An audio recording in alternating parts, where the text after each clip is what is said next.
I'm Marie Vigourou. I'm Jeremy Greer. And this is Rude Eats, a delicious podcast where we sink our teeth into every episode of the show Hannibal.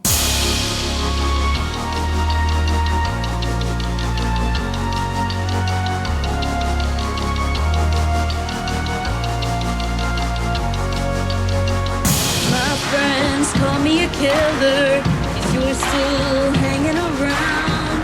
You spread all of these rumors that I am the guy who did all of these crimes. I thought you wanted me better, someone you wouldn't use. You said he must be a killer, so now when we talk I have anger issues. You said there's no encephalitis. Now we're knee deep in my broken psyche, and you're eating my friend. You're a cannibal now. What me were you feeding to me at your dinner party? I'm a cannibal now. All I needed was a friend. Hannibal, you're a cannibal. How? Don't even try to pretend. Hey Hannibal, where's Abigail now? I know it's really Hannibal when you frame me for murder and feed me in the air. I know it's really Hannibal when you smell my neck right next to the ear. You could have been a real friend that taught me all about who I am. I thought you were a real friend, but honestly you're not. Knee deep in my broken psyche, and you're eating my friend. Hug me, were you feeding to me at a dinner party? All I needed was a friend. Don't even try to pretend. You fuck with my head and blame it on the fever. You slice perfectly up, you wonder why I'm better. Bragging to our friends, you got me and I did it. I had to tell the truth and I both knew you did it. I hate how that you changed me so much, I question myself. I hate how that you changed me so much, you can go to hell. Mary, we are getting very deep into season 2, and it's only episode 3. So I have to say, maybe this counts as admin just to kind of encourage people to come to the Discord. But Okay. I've been doing these live reactions Yes. of episodes on the Discord. And they last very long because I have to pause the episode and just stress walk around my apartment. Yeah, when I take notes on this, there's such good dialogue and there's so much stuff happening that I want to make sure that I note so that I remember to talk about. That I end up, like, it probably takes me an hour and a half to 2 hours to watch 45 minutes of television. It's ridiculous. Same. And then I have been for this podcast, I've been going back and then rewatching it without notes, which is even more entertaining. It's even better the second time through like that. So I'm very excited to talk about this episode, and it kind of gets us moving into the overarching season 2 plot, I think. Ooh, which is exciting. Which is a lot of fun. So why don't you tell us what episode we're going to be talking about today? All right, so today we are covering Hannibal, season 2, episode 3, Hassun. I did not check to see if I'm pronouncing this properly, which is an oversight on my end, so I apologize for that. Jack Crawford risks his job by going against the FBI's directive and revealing to the court that it was his hand that pushed Will to his limit. I feel like that is only a very small part of the episode. There's so much more that goes on. There's so much more. This was directed by Peter Medak, written by Brian Fuller and Jason Grote, and it first aired on March 14th, 2014. Absolutely. So I looked up what Hassun was, and I pulled this from a website that I'll make sure that the link is in the show notes so that we credit them, interactiongreen.com. And they say that in traditional Japanese gasaki course, Hassun is a visually aesthetic appetizer sampler that represents one of the 4 seasons. The perfect thing to try a little bit of everything. You get more. You get to enjoy more than 5 dishes of, quote, mountain harvest, vegetables and fruits, and ocean harvest, seafood that are in season. A very authentic Hassun has seafood dishes at the right back and vegetables at the left front. And so I was talking when I watched this episode, and if you look up what Hassun is and you if you go to more websites than this one, they all talk a little bit about authenticity, right? They all talk a little bit about like, we're going to make sure we're using seasonal ingredients and careful preparation. Things have to be placed on the plate on the exact way. And so when I watched the episode, it was before I had looked up what the dish was, but I was kind of thinking about like, what is the FBI trying to accomplish with this trial, right? And it's this idea that like it's more important to the FBI, we see through Cade, to like clear themselves of any wrongdoing than it is to actually solve the crimes of who killed these girls. And so that got me thinking like about deceit and about deception. And so I messaged you and I was like, I want to pitch the idea of deceit as the theme for this episode. And then I channeled my Carrie and Wayward and looked up like the origin and the definition of deceit, and was surprised to find there was one specifically about law, which kind of just like sealed the deal for me. And I was like, I hope this works for Mary as well, because I love this. I love all of this. And especially because like the core of the episode to me feels like deceit. Like it feels like almost every character is involved in some sort of deception at some time, or the rejection thereof, which I think is going to be interesting to talk about. Yeah, I mean, I completely agree. When you pitched that idea, I was like, yes, absolutely. Yes, sign me up. Like, do it. Put it in. It works. Like, put it in the notes. So I was like, I love etymology, so I went and I had a look at that to kind of see where it came from, and it comes from Latin. So the first part of the word "de" for deceit, right, is from, and then the second part of it comes from the word "capere," which is to take. So this idea of like, to take in, right? To ensnare, to cheat, to beguile. So there's this idea of like luring almost somebody in. And I feel like we're going to talk a lot about that today. Absolutely, we are. And the law definition is kind of interesting too. With and I'm just going to read it quote line for line. I'm not going to try to say it. But, the tort or fraudulent representation of a material fact made with knowledge of its falsity, or recklessly, or without reasonable grounds for believing its truth, and with intent to induce reliance on it. The plaintiff justifiably relies on the deception to his injury. So this is like basically willfully lying on the stand to prove to gain something from it, and we're going to see this happen like at least twice. Freddie, what? Yes, what? Freddie, what are you doing? Oh my god! And so I think as we discuss this episode, it's going to be a lot of fun to apply our theme to it. And if you don't have anything else, we can move to our Beat by Eat section. Let's move on to our Beat by Eat.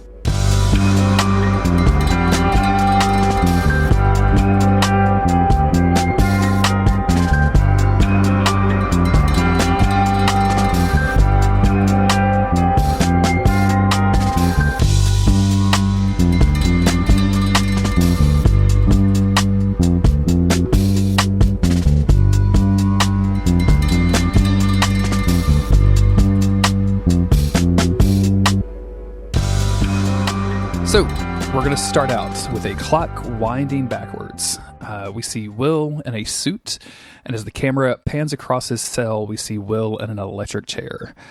We see a clock that says 12:05, and it's counting backwards. And we basically see Will in two places at once, but in the electric chair being basically unelectrified. So like the smoke is being sucked back in. We see like the bailiff like strapping him in and things like that, and then as time stops and then begins to move forward, Will in the suit hits the switch, and then he watches himself get electrocuted. For whatever reason, Autumn thinks that Will is very not well dressed in this episode. She kept making fun of his suits. She kept saying that he bought this suit off the rack at Men's Warehouse, which would be very offensive to Hannibal. And I think that's just I thought that was a very good note. But also like this idea that he is kind of orchestrating his own death penalty is very interesting to me. Well, I didn't quite know what to make of this, because sometimes like the show does these things that they'll only come back to like much later in the season. And I'm just like, I think I'm going to leave that be for now.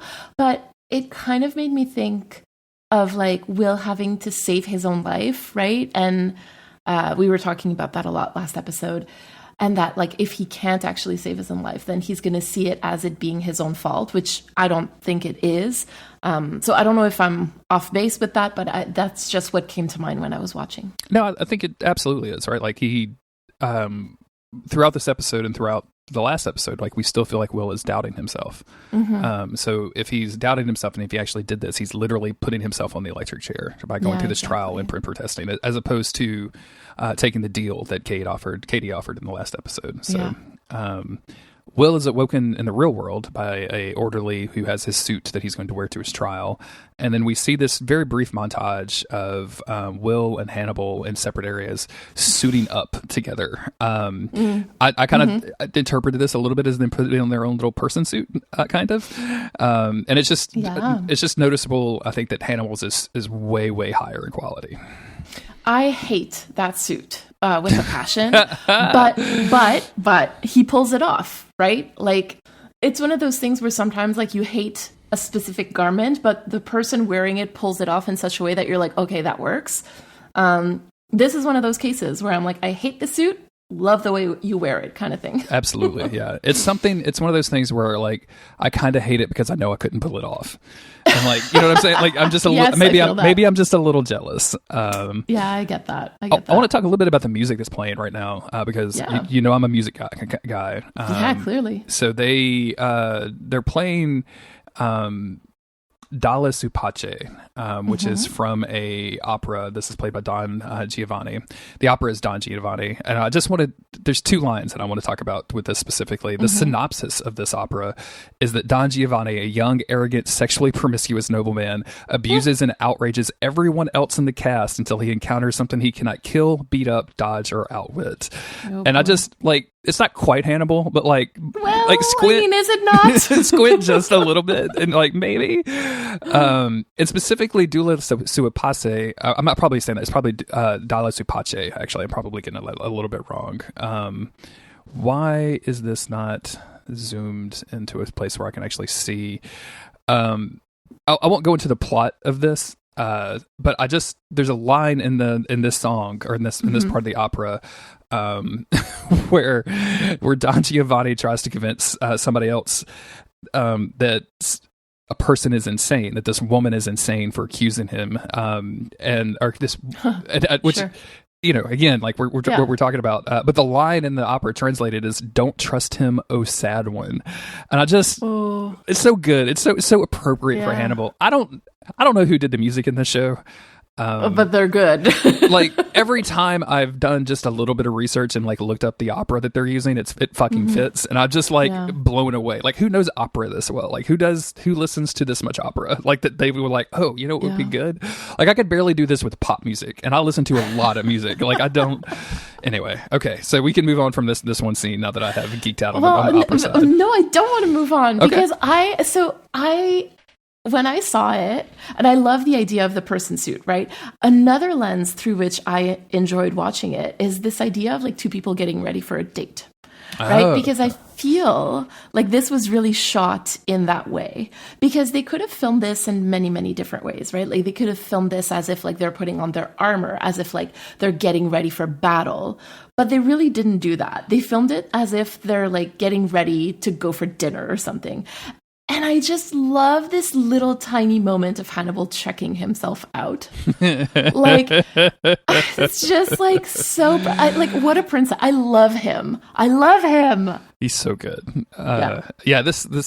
This whole scene does feel very, we're going to go meet each other at the club or something, right? Like it feels very much like that. Like they're using a lot of like romantic comedy tropes in this episode. They really are. Which is really funny. We're going to talk about that a lot. So now we can move on. I'm good. No, you're fine. You're fine. We're going to cut to the courtroom. A lot of this courtroom stuff, some of it is pretty interesting. Some of it feels like the criminal kind of investigation side of Hannibal, which I think you and I both agree on isn't like the most compelling part of the show. Like it's just kind of the work that you have to do to get to them. It's the vegetables, right? Like it's the vegetables that you have to eat for the meat, even though people love vegetables. I'm not saying that, but Yeah, but I see what you mean. Yeah. And honestly, like throughout this entire scene, like literally the only note that I have is I care a lot less about the courtroom stuff than I thought I would. And basically, we're introduced to the prosecutor. As far as I can tell, she's not named. She's probably named in the credits. I didn't look it up. But the prosecutor is basically describing the crimes that Will did and how he did it. He talks about getting into Garrett Jacobs Hod's head and becoming him, unable to forget him. And as this happens, the thing that I want to note more in the courtroom scenes are Will's reactions to everything than actually what's happening. So when this happens, we see Will actually having those flashbacks to shooting Garrett Jacob Hobbs, where we get that classic scene back again. And also notable throughout the courtroom process is the camera finds Hannibal signs, because Hannibal, like, as this is happening, like looks over at Will's and I think sees Will's distress, because at this point, like, it's true, right? Like, this actually happened. I think, like, Will actually got into Garrett Jacob Hobbs's head so much that he couldn't get out of it. And that's kind of fascinating. Like, part of the stuff that this prosecutor is saying is actually true. I think that's the part about this trial that like is so frustrating, right? Is that the prosecution gets some of its facts right, but the whole story is wrong, right? Yes. And that's very, very frustrating, because Will is like, well, yes, that is true, but the rest isn't, kind of thing. The prosecutor continues talking about how Will was in an unconscious state when he killed the women, and begins to show pictures of all of the deaths, finishing with Abigail Hobbs. And as Will, you could tell Will is distressed seeing Abigail's picture. And then as the prosecutor describes him eating her, or at least her ear, we see like the actual ear. And then the prosecutor describes Will having this incredible memory and this ability to basically create the profile of this incredible murderer that he's going to use as his alibi, as he's going to protest for his innocence. And then, we go outside the courtroom where Jack and Katie meet. I think this is a relatively interesting conversation because Jack is obviously struggling with his role in this. And Katie just assumes that he is going to be on the FBI side of this, right? Like, talk about how Will is a killer. And you can tell Jack is not wanting to do this. And she even says, like, it's easier to be a man who missed his friend's suffering than it is to be the head of the behavioral unit of the FBI who missed a killer right under his nose, which is, oh my God, Katie, devastating. You have no idea. You have no idea. Absolutely devastating. Yeah. Jack takes the stand. And we talk about the first introduction to Will, which I kind of want to write a fic about, to be honest with you. I know, right? He says that they met at the Evil Minds Museum, where Will was, of course, as we noted in the first episode, he really didn't like that name. He talked about how it made him made these killers into supervillains as opposed to just people. And Jack says that Will was intelligent, probably on the spectrum. I think it's interesting they bring that up now. We haven't really talked about that in what it seems like 14 episodes, maybe. I know, right? It's actually kind of funny. I noted that, and I was like, you know what? I'm not even going to touch that with the 10-foot pole, because it seems like it's kind of a big thing in the fandom itself. So I'm like, I'm not touching that, but I do find it really interesting that they do bring it up here at this point. Yeah, because now when it comes time to like tell how much of a unstable person Will is, we're gonna bring back up the spectrum thing, right? Exactly. Which I don't particularly like too much. No, me neither. And it's also very weird. I don't know that we've said this on the podcast, but since we started recording, like, seeing Brian Fuller and Hugh Dancy be like, oh no, he's absolutely not on the spectrum. Like, that, seeing them walk that back is also kind of weird. Like, super weird, yeah. And I don't, without getting kind of in the weeds on it, like, I don't know if maybe they just, we did a bad representation and we're trying to distance ourselves from it. Like, we shouldn't have included that stuff. So now we're going to try to pull back. But I wish they would just say that as opposed to the opposite, right? I wish, like, it would be much better if we were like, yeah, we'll probably should have been on the spectrum. Like, we probably should have included that. Like, that would be so much of a better explanation for me. But anyway. Plus, like, the reality also is that, like, in 2014, our understanding of autism was so different from, like, what it is today that, like, honestly, I cannot look at Will and not see him on the spectrum somewhere, quote unquote, on the spectrum, which is a phrase that, like, we don't really use anymore. Yeah. So it's weird. It's just a weird thing. Jack continues or the prosecutor says that you thought he could think like a killer. And Jack kind of protests a little bit and says, he could think like anyone, like it's not just a Yeah. killer. The prosecutor says that Will was enjoying his cover with the FBI to basically hide all of his crimes, and kind of shocking everybody in the courtroom. Jack disagrees. He describes as Will hating the work, and that he wouldn't quit because when he kind of asked Will if he would, Will was saving lives. And then he places the blame squarely on himself and says, I put those checks and balances in place and I ignored them, and here we are. At this point, Katie just gets up and leaves the courtroom, which I always find very funny when people leave courtrooms. Like, I don't know. I've been in a couple of courtrooms in my life, and like I just would never want to move. It's like church. Like, you don't want to be the person that stands out. So I agree. It's one of those places that requires so much decorum that you're just like, I don't know if I'm allowed to get up. Exactly. Yeah. Do I stand when he stands? Like, what happened? Exactly. And also unto you, Judge. I don't know how to do this. Is this where we talk about the Force? I'm very confused. I did not realize how deep Jack's doubt really was. And again, like this kind of comes back to my whole issues about Jack, right? Like, if you're so doubtful about this, like, wouldn't you seriously pursue other lines of inquiry? Like,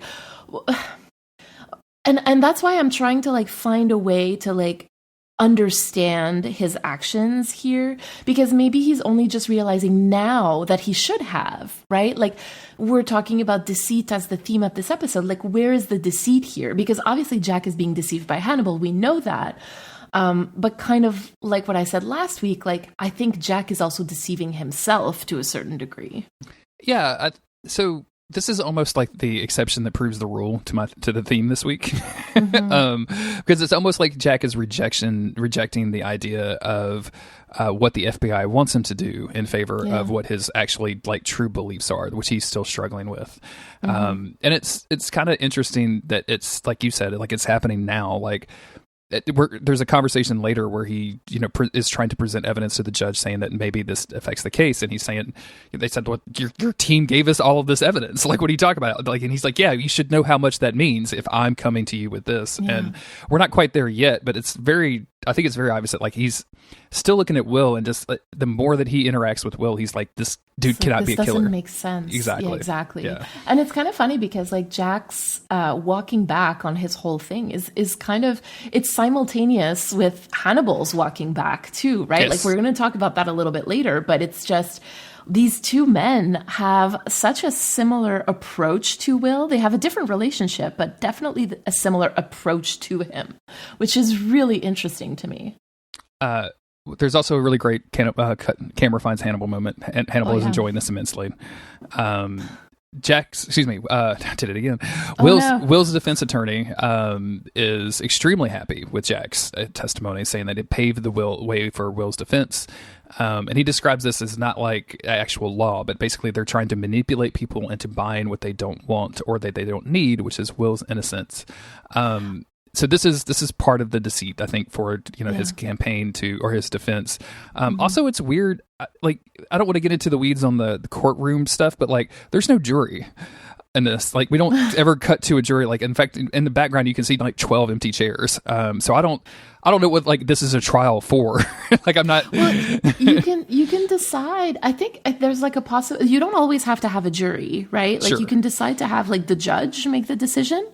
And so I think that's what's going on here, right? Sure. Like, I would assume so, knowing nothing, especially American law. Yeah, like especially like American TV law, which is a whole different thing. Yeah, yes, get the absolutely. Good Wife in here. Like, we need the crossover special. I love this moment though, because the defense attorney is like, dude, this is all about advertising, right? It's not really about the truth. And Will replies, advertising trivializes, it's vulgar.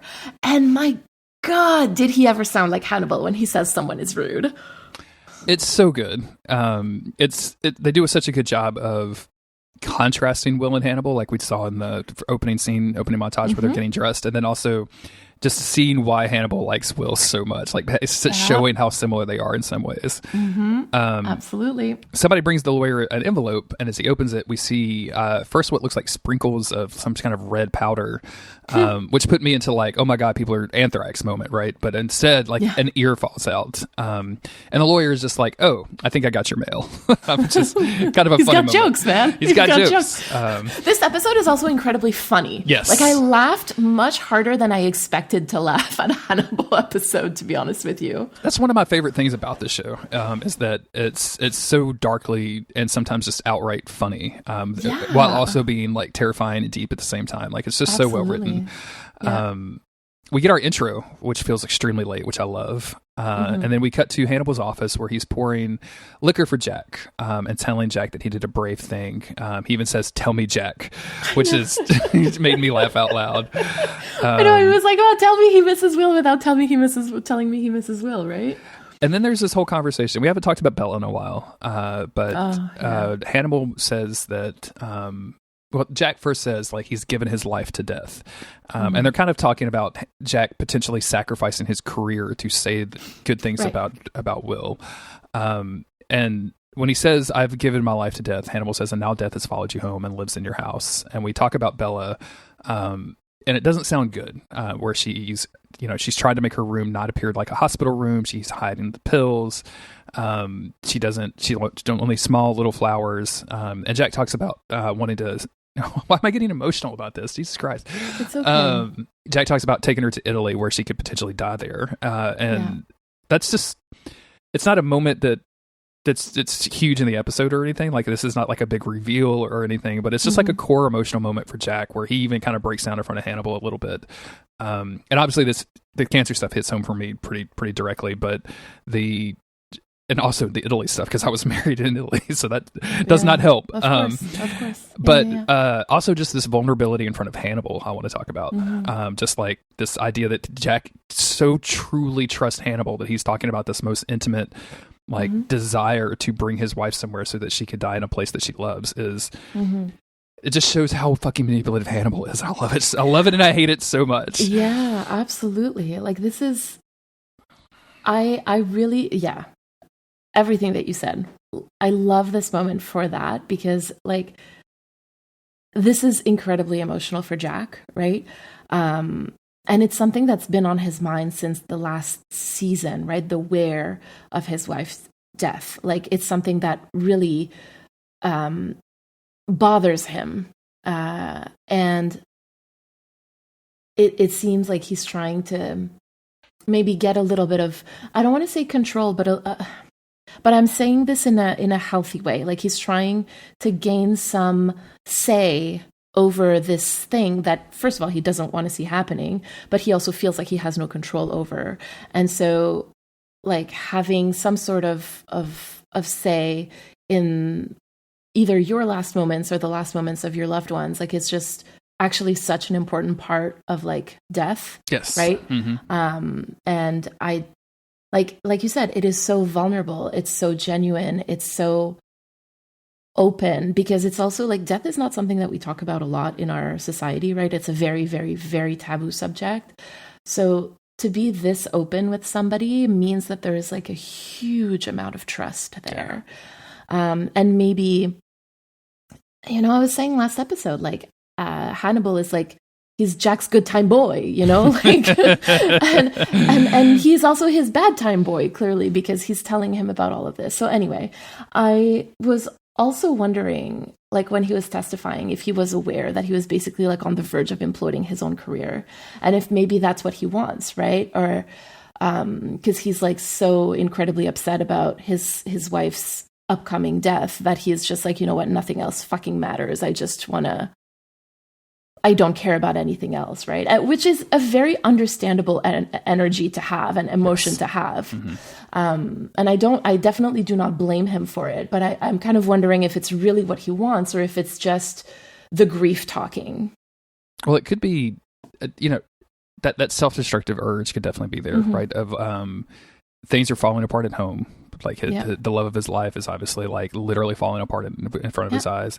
And then his work life is also crumbling where he made such a huge mistake. Either he was either they're completely wrong about Will or they're completely right about Will. And if they're right about Will, like, how could I ever trust myself to do this job again? Yeah. So why not set a fire to it, like set a match to it and burn it down?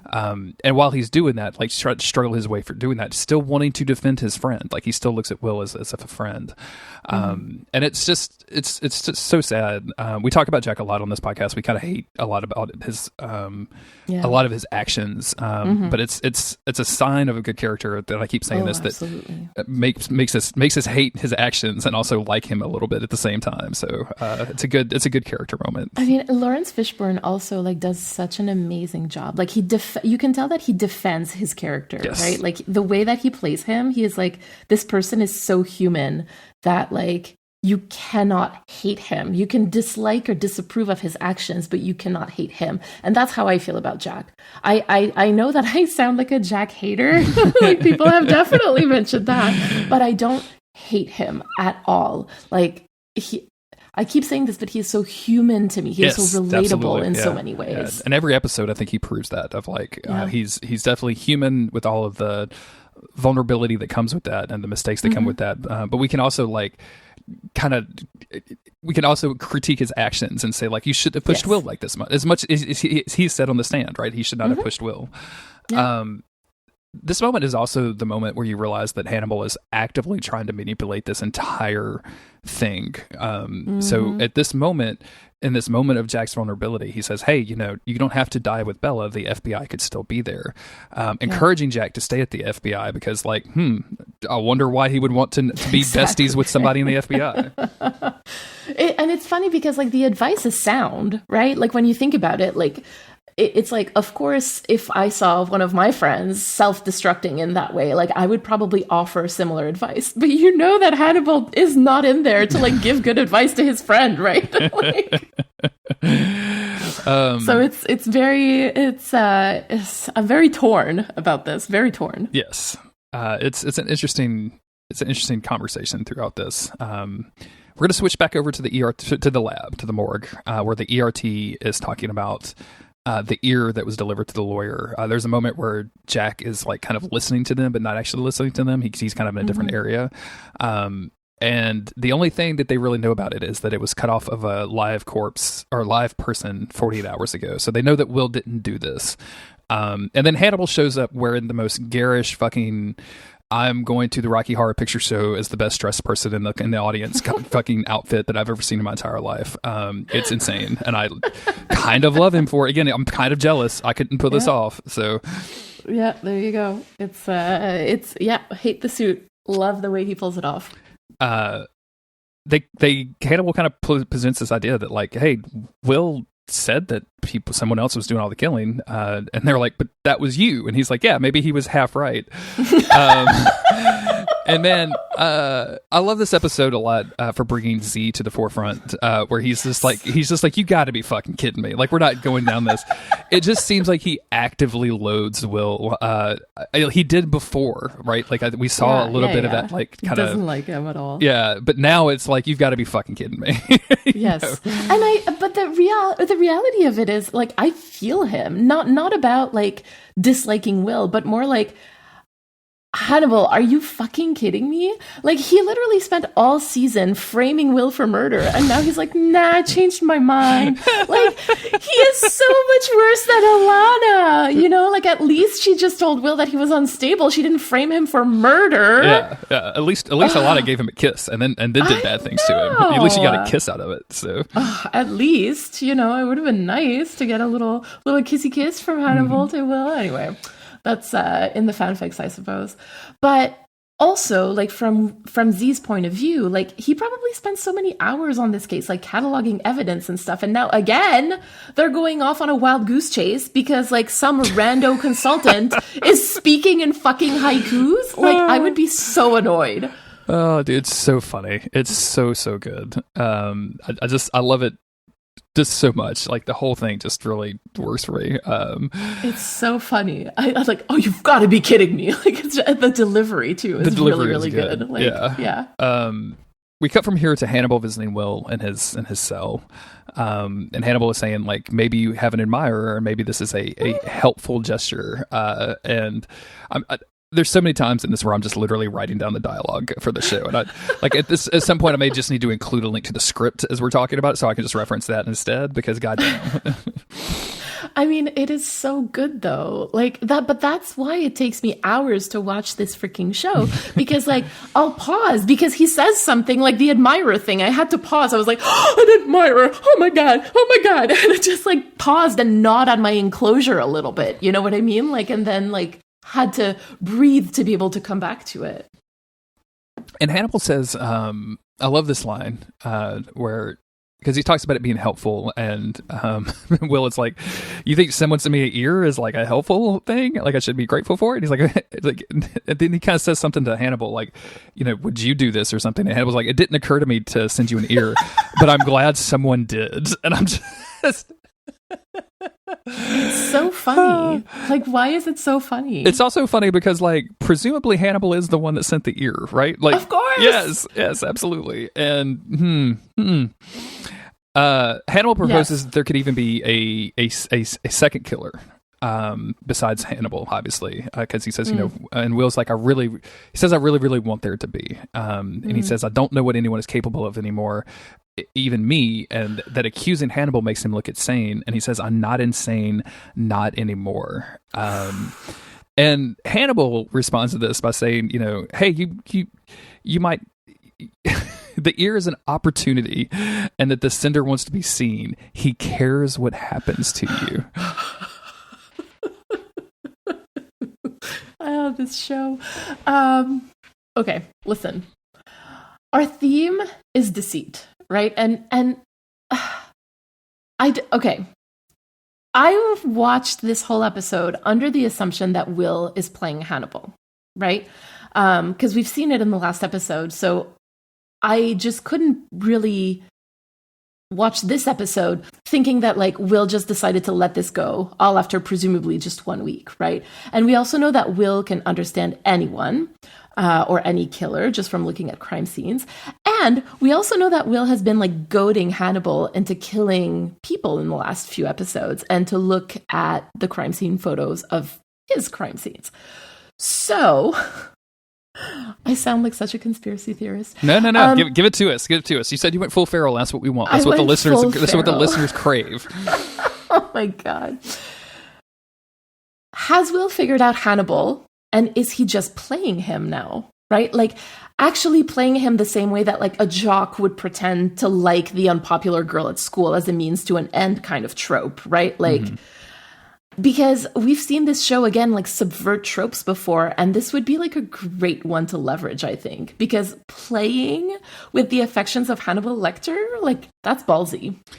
And we've seen in the last episode Will go from like this emotional mess of presenting this emotional wreck to both Alana and Hannibal, and then being escorted back to his cell, and all of that just disappearing from his face. Exactly. And you wonder, like when he's looking at Hannibal now and saying, you know, I don't know what I'm capable of anymore. I don't know what anybody is capable of anymore. I'm not insane.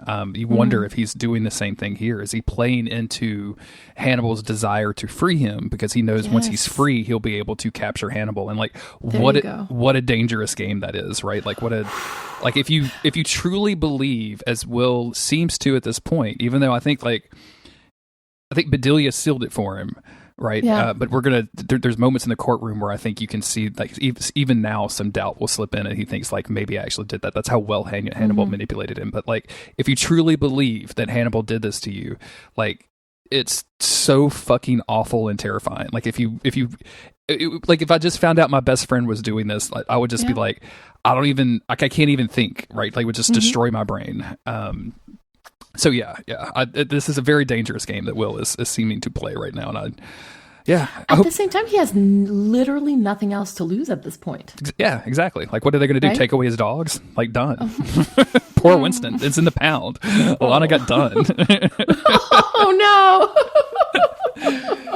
No. Winston is happy with Alana. I have to think that way. Otherwise, like, that would probably make me much more sad than anything else that happens on this show. We go back to the courtroom where Freddie is now going to take the stand. Freddie Lowndes. Jesus Christ. She enters the courtroom wearing this outfit, like to me, this is almost like a derby part, like a Kentucky Derby outfit because of the hat. Like the hat is like huge and like angled on her head. And like we talked about decorum in a courtroom. I didn't even think you were supposed to wear hats in a courtroom. Like this seems disrespectful. But she's in like a full on like we're having tea at the Southern Plantation kind of party outfit. And she takes the stand. Right. And she tells the prosecutor, she just outright lies, and says that Abigail told her that she was worried that Will wanted to kill and cannibalize her, just like her father was doing to those girls. And Will's reaction to this is absolutely amazing because he's like, "What the fuck?" It's one of the few times we see Will react to anything that happens in court. It's, and again, like, the courtroom stuff is what it is, and I think we're going to go through that. But like, it's way more important to see Will's reaction to it than actually like what's happening in the courtroom. And then the defense just gets up and is like, "How many times have you been sued for libel?" Like 6. "How many times have you settled out of court?" 6. Okay, that's all we need to know. Like, we're good. Yep. Very good.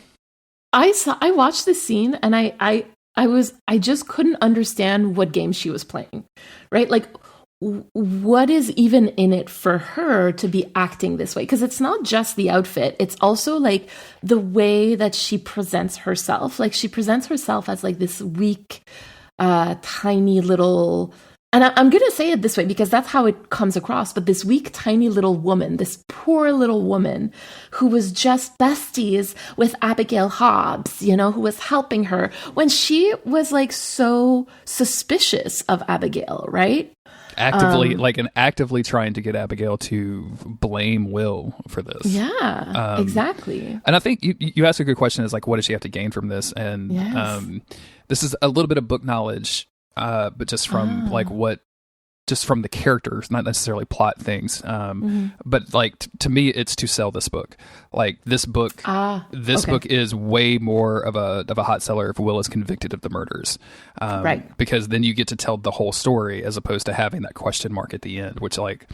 I don't know if you watch a lot of true crime documentaries. Autumn is obsessed with them, so that means that I get to watch a lot of them. And like a lot of them don't end in a particularly satisfying way, because they're real life stories, right? So like you don't wrap it up at the end because real life is messy, and that's kind of every time you watch one of those, like you at the end, you're just like, no, okay, well they didn't get him. So,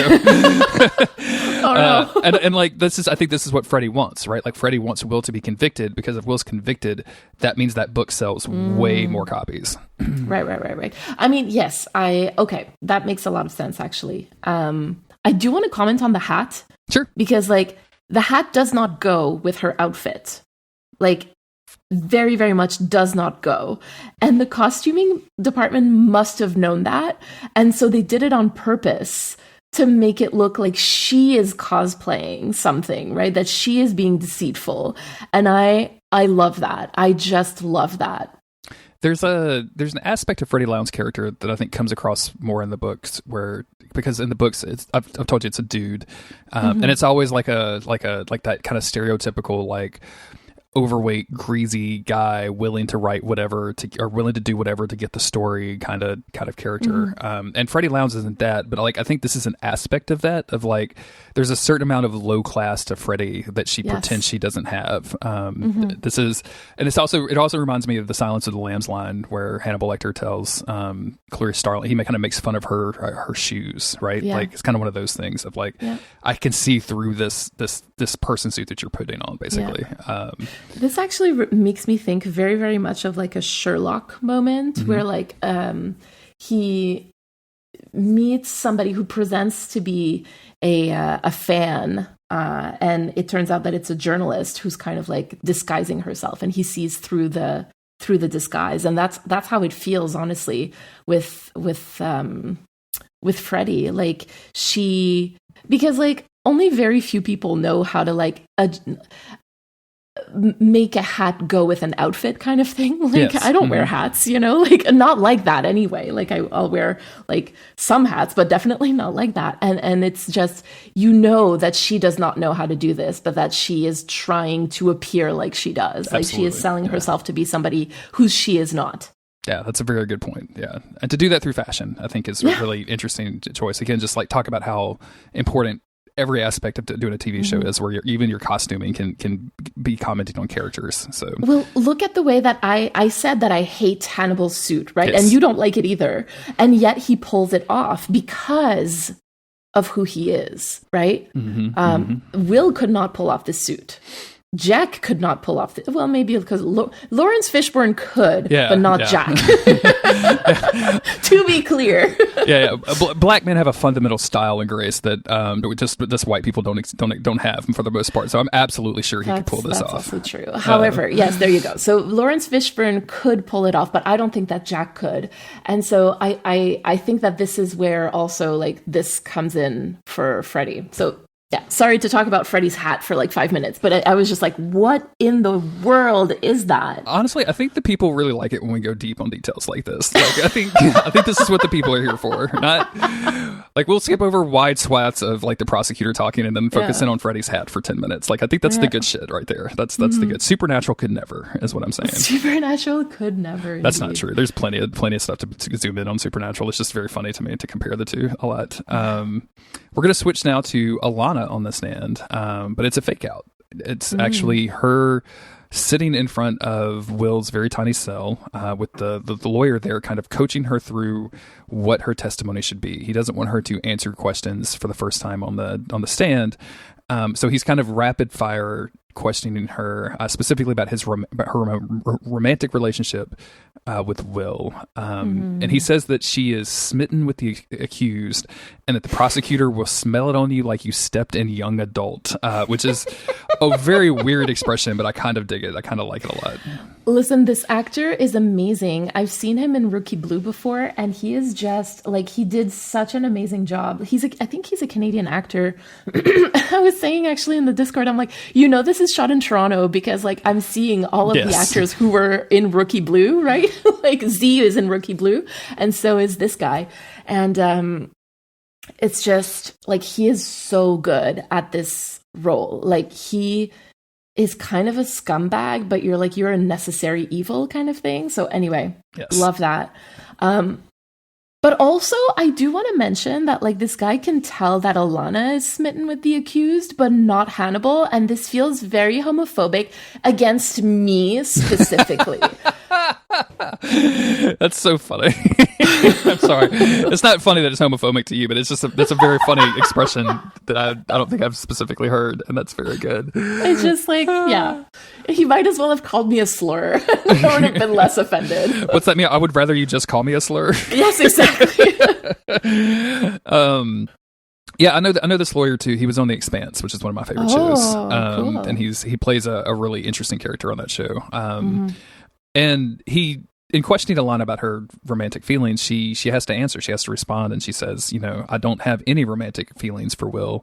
I just have a professional curiosity. And she's staring right at Will as she says this, and Will is staring back. Like, this is a difficult conversation to have because it's basically it's her shutting down the idea of them having a romantic relationship, which she had kind of already did, but also like kissed him a couple of times, so left it kind of open. Like, it's a little weird. Yeah. I mean, that's the thing, right? Like, I don't believe it. I just, it's I don't my feelings about Alana. I do. Yes. So, I mean, God, I cannot wait to get later into the season. Your Alana opinions are going to go off the fucking rails. It's going to be so good. Does she get a girlfriend? I am not saying a fucking word. Not saying Alana needs a word. girlfriend. But yeah, I think she does have like those feelings for Will. I think they're just misplaced. But I do think that she is like romantically attracted to him. Yes. I'm going to put it that way. Deceit, absolutely deceit. And the lawyer says that he likes that term professional curiosity, and kind of says like it even like it's a good word to use if if you're not lying when you do it. And he kind of pauses and looks at her and says, which you don't look like you're doing. Like that presentation of deceit there is really, really good.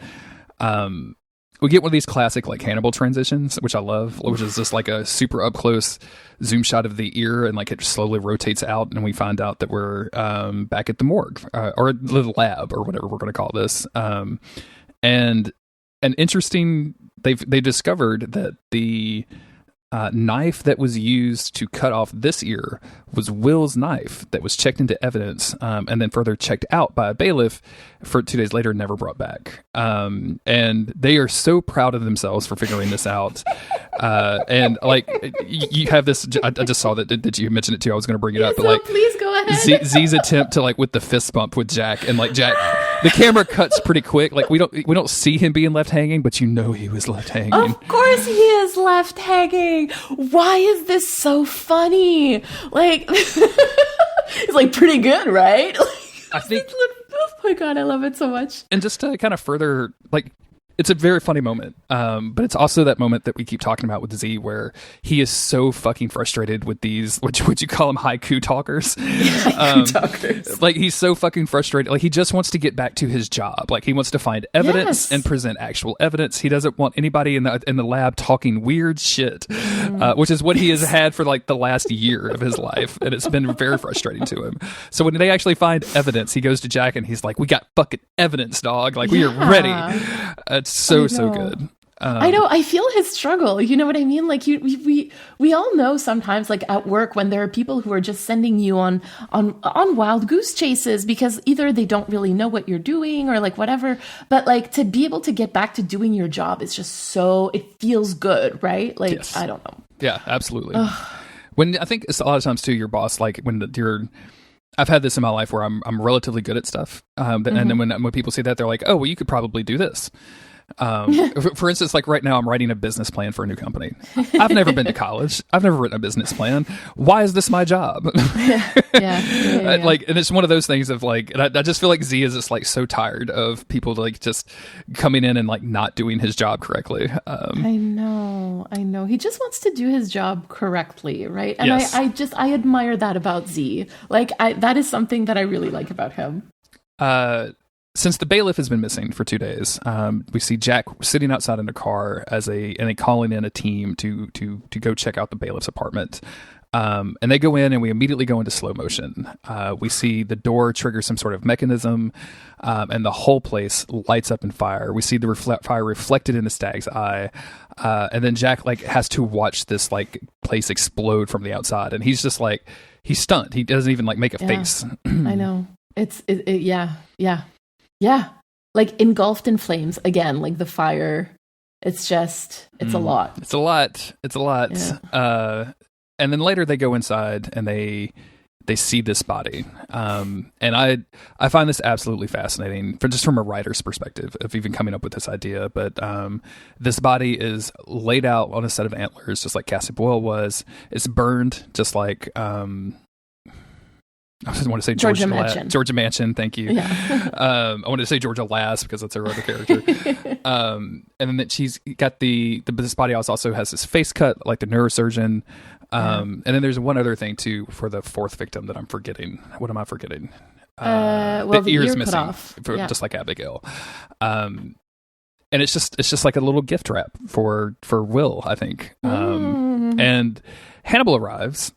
And says, like, I think Z says this is Will Graham's greatest hits. And they have this argument, not really an argument, but like, I think Beverly brings up that this was all present, like all the evidence they found was presentational, almost gift wrapped, and they didn't find any evidence before they thought he was the killer, and they haven't found any evidence after, which is kind of interesting. And like Z is he ate a girl's ear. He is so upset. I love this so much. And then him and oh god damn it, I forgot his name already. The other guy, I forgot his name too. Started arguing about like taking a stool sample. Like, we should have taken a stool sample. I said we should have taken a stool sample. Like Jack has to shut him down, and I'm like, what show is this? What are we watching right now? I know, right? Like, it's just, it is so funny. It is so funny. And like, it's just, yeah, I need to read you a thing from my live reaction on Discord, because it's just, I read back to it and I was like, oh my God, you were so right, girl. So I'm like, it's finally looking up for Will, and that's so scary to me because there is no way this show is going to stick to traditional tropes. Right. Like, I was literally telling myself there wasn't going to be a swimming pool, you stupid girl, you know, like, it's like, but actually, like, this brings me to the show deceiving the viewers all the time. Yes. Right? Like, in so many ways. And in the, like, in the best way so far, right? Like, so far it's been in the best way.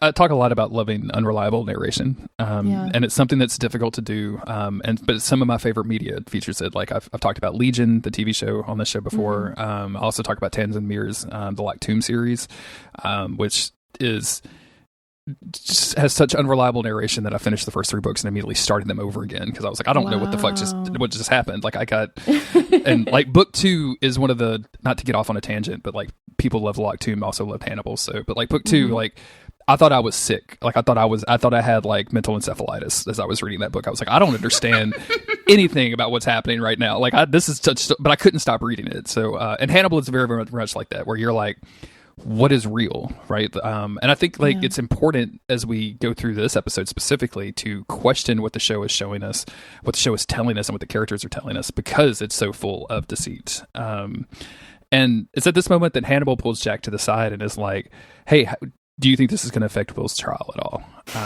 Which is like, it's like a single. I've got one focus right now. I've got one thing I'm working on. Down bad, like it. It's so funny to me. But I also love like how much of a discord demon Hannibal really is. Yes. Like he saw the ERTs arguing and he was like, my work here is done. Yes. Like it's so funny to me. Because Hannibal definitely did it, right? Like Hannibal is doing this, and that's so hilarious. We cut to the courtroom. I want to mention this. I think it's at this scene. It might have been earlier, but just it's incredible to me. There's a giant painting behind the judge. I don't know if you noticed this. Yes, I did. And it's exactly the thing that happens at the end of this episode. And I'm just, it's just so fucking good. There's paintings throughout this room, which I find fascinating. I love this kind of oil painting art aesthetic that they have. But also like, it's just like the idea that, it's just so good. Anyway, it's well, I mean, I feel like if we were to look into that, and we don't have time because of how much stuff we're already getting into. Like we're not even halfway through the episode, and we've already been recording for over an hour. I know, this is ridiculous. It's just, it's one of those things where I feel like if we were to look at each painting on the show, it would tell a part of the story also, right? Like it would mirror a part of the story. And I just love that. Like the art in Hannibal, a deep dive. Like, you know what I mean? Like we could do a whole other freaking podcast on it. Yeah, I saw very specifically somebody talking about the art that was in the neurosurgeon's office. And like the paintings, number one, moved a couple of times, which of course happens with filming. But also like, I think there was like a fox motif, and it was like, what are we trying to say about this guy that he likes foxes? And I'm like, man, sometimes a fox is just a fox. Like you just gotta, like, maybe it was just somebody who had some fox paintings and that was it. Sometimes a fox is just a fox, but I feel like in this, would you say that a stag is just a stag on this show? Okay, so you got me. Okay, you got me. You got me. That's fine. That's okay. Yes. Yeah. Okay. Like this show, I fully agree that like sometimes the curtains are just blue. Like I totally get that, but also like, this why are they not blue every time Will shows up, right? Like why is Alana always dressed in red, why right? is like Alana dressed in red? That's so, oh man, I have a theory about that I'm going to talk about at the end of the episode. Excellent. Actually. Good. Yeah. So Jack and Katie are kind of arguing in front of the judge about this new thing. So Jack is basically presenting the idea that this is the copycat killer. Right? Like, so this is the person that killed the first 4 victims and is now kind of performing for Will Graham in order to get him off for whatever reason. He says it casts doubt on the case. Katie very quickly says, like, Will's not saying that he didn't do it. Like, that's not his defense. He's saying that he was, like, unconscious while he did it. It's an insanity defense. And it's, and like I think Jack has to make the point here of, he says something like, well, they could use this as a defense and the judge has to interrupt and be like, that's for the lawyer to do, not you. Which is just an interesting conversation. Then we move back to an active courtroom and Chilton is in the witness stand. And I think this is so I've talked a little bit about Will's reactions. Throughout this entire scene with Chilton, and we're going to get into kind of the meat of what Chilton says, but every time we cut back to Will, we see Will just hanging out in his memory palace, just fishing, and it's so disrespectful to Chilton. Like it's just, it's just, I love it so much because Will is not even here. Like, this is the Will trial hates for his this man. life, right? Like, this is a witness accusing him of being an intelligent psychopath, and he's not even fucking listening. He's in his mind fishing. I love this. This is what Hannibal would do. Hannibal, it just checks out when Chilton starts talking, right? Like, God, I love this moment so much. Sorry. Well, no, please don't be sorry. Like, this is actually so good, especially because, like, again, like, we see a lot of the contrasts between Will and Hannibal, but I feel like this episode really hammers in like how similar they actually are.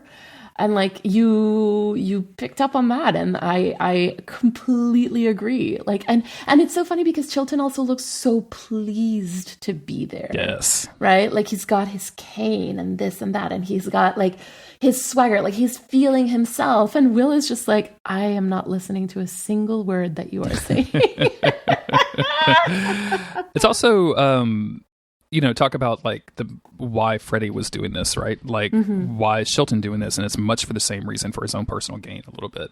So going back to that idea of deceit as like on the witness stand and it's just interesting to me that him and Freddie are kind of playing in the same field a little bit. Yeah, they are, but I feel like Chilton believes what he's saying, right? Yes, absolutely. Yeah. Whereas Freddie is outright telling a lie. And she knows that it is a lie, right? Yes. Like, she is actively deceiving. I think Chilton is being deceived. I think that they're both kind of like enjoying the performance of being in court, but like at this point anyway, like, we think or we know that Chilton really believes what he's saying about Will, right? Like, unless I'm missing something, because it's also very possible. Chilton says that Will has an empathy disorder, or claims to have. He specifically says claims to have one, and then basically tells the prosecutor that he uses it to hide his true nature. That he was able to, hide this from Jack because Jack had a personal relationship with Will, and Chilton is an objective observer. And that the Will couldn't possibly have done this as the confused man that he claims he is, because that man is absolutely fiction. And then like we just cut to Will and he's just fishing, which is great. The prosecutor. And it's so funny. Sorry. I don't mean to cut you off, but like, it is so funny to me because he's right. Yes. Right. Like, he's right, but he's wrong. Like, he's right about the details, but he's wrong about the story, which is just the same thing that the prosecutor was doing, right? Like, and it's so interesting to me, that play on the truth, right?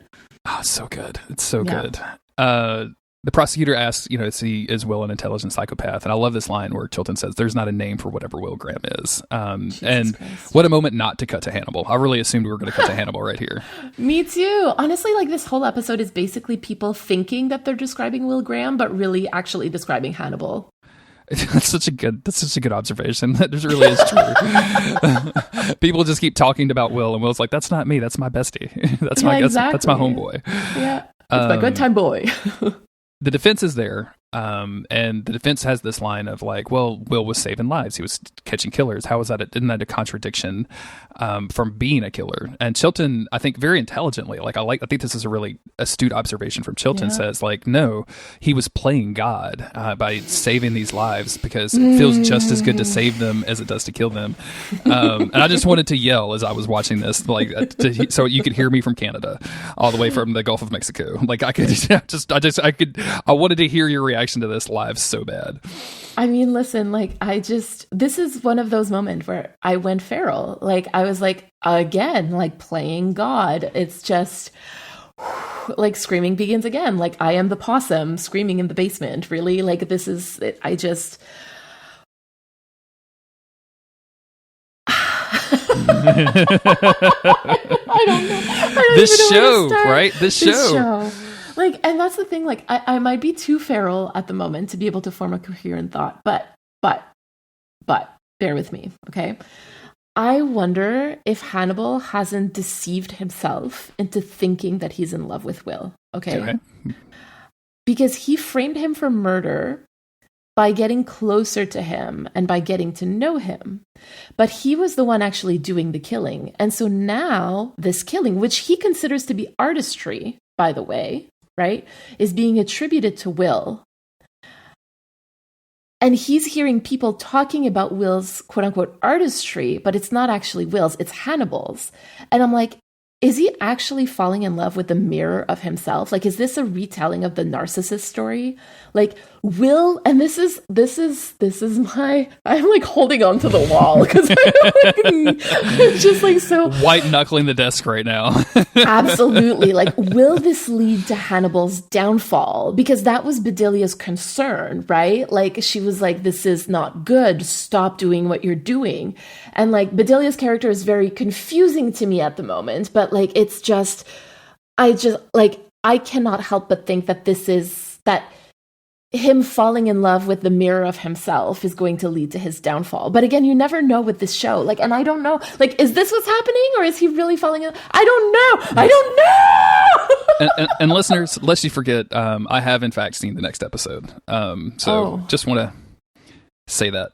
And let you guys know how much of a bad time that I'm having right now. Very quietly inside, I'm having a very bad time.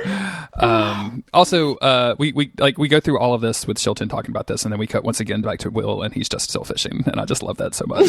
Yes, I love that. So it's hard for me to comment on some of the stuff that you just said because I don't want to inadvertently tell you things. But I will say that I love all of the stuff that you were saying, and like the idea that Hannibal is projecting so much of himself into Will, I think plays into like the next scene too, because he's in the next scene, like we see Hannibal, and it's now, instead of Beverly, it's Hannibal presenting evidence to Will for Will to look at and to comment on, and I'm super curious. Like, Beverly got in a little bit of trouble for doing this, and then was told to kind of do this. Hannibal has this sensitive information now. Like, do you think that he's doing this on some sort of, like, he's got to be just doing this himself, right? Like, there's no way that Jack told him to do this. No. This is Hannibal, like, bringing him flowers and chocolate. Right? Like, it's like he cannot bring him flowers and chocolate. So he's like, but look at this gift instead. Yes, absolutely. Like, I know that you like crime scene photos. So I brought you some like crime scene photos of a crime that I committed because I admire you. You know, like, it's just, has Hannibal ever asked anyone out before? Like, does Hannibal date is my question. Yes. Like, I don't know. He does? No, anyway. I'm asking. I want to know the same thing. Yes, I was saying, I was, that wasn't an answer to your question. It was an emphatic agreement with your question, if that makes sense. I want to see the same conversation that like Will and Alana had early on, where they were like, why do you think I don't date? Kind of thing. I want that conversation between Will and Hannibal. Ooh, keep that thought. Hang on to that thought, because I'm going to talk about that later. Okay. Hang on to that thought, okay? I do want to say too, like Hannibal doing this, presenting this stuff, is very Garrett Jacob Hobbs going see, right? Like, just asking Will to look at something. And this is all happening in what you call like in the notes, like a glass cell. Yes. And this was really interesting to me from a queer perspective, because it brings up the expression of like a glass closet.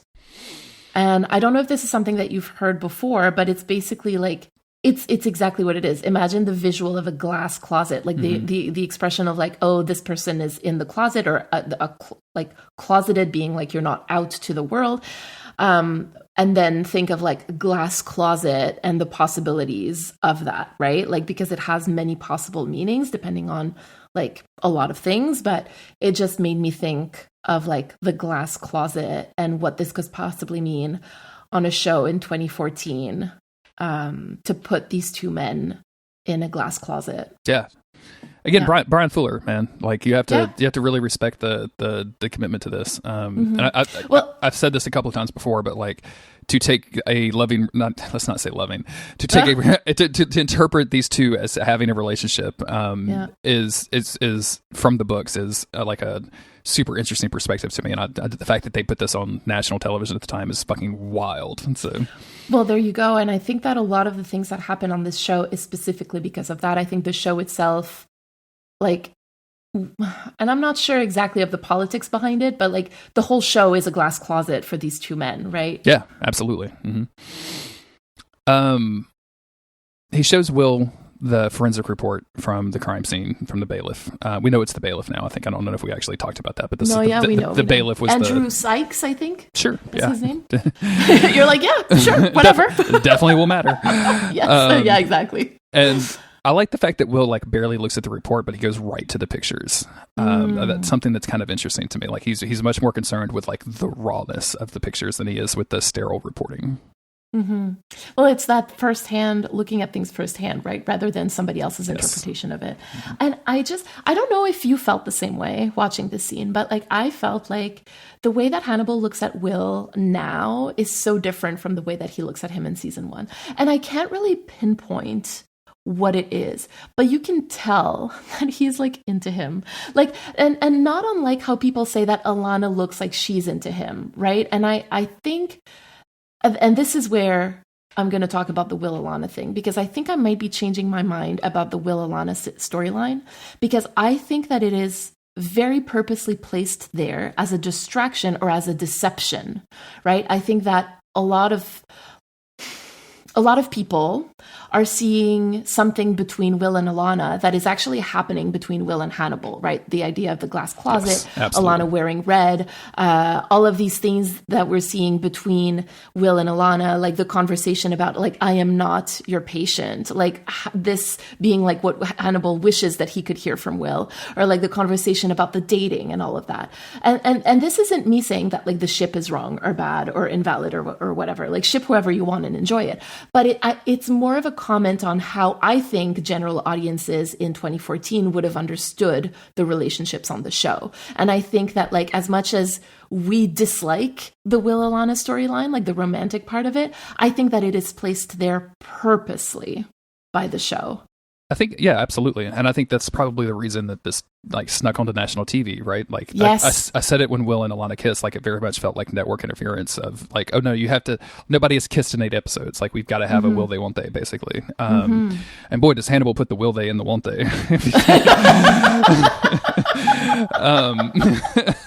Sorry. No, it's good. I like it. But yeah, I definitely agree that like you could, and I think even in 2014, like 2014, Jeremy at the time was looking at this and going like, oh yeah, it makes sense for Will and Alana. They're the man and the woman in this show. Like, even in 2014, I was still struggling with the being able to look at what queer media was and understand it for what it is. And it's also because Brian Fuller is obviously not trying to hide it, but at the same time trying to hide it from people that don't get it, right? Like, it's and I think glass that's closet. This is definitely the glass closet of the whole thing. Yeah. Because he's not. It's one of those things where, like, anyway, maybe we can go into a conversation about what being out actually means eventually. But like, it means very different things to very different people. And one thing that I'm noticing is that it means very different things to queer people than it means to straight people. And sometimes, like, you see, or like there's a lot of, because sometimes queer people are out. What was it? There was this celebrity actually not too long ago where people were like, oh, she comes out as queer, blah, blah, blah. And I'm like, she has been dating women for 14 years. Yeah. What do you mean she comes out as queer? Like, and I felt that was so disrespectful because I was like, she has been like dating women for, what did you think? Like, exactly. Yeah. And it sort of feels like this is exactly what's happening here. We're clearly seeing a relationship developing between Will and Hannibal, but like, because it is not said openly, it's not like it's not out.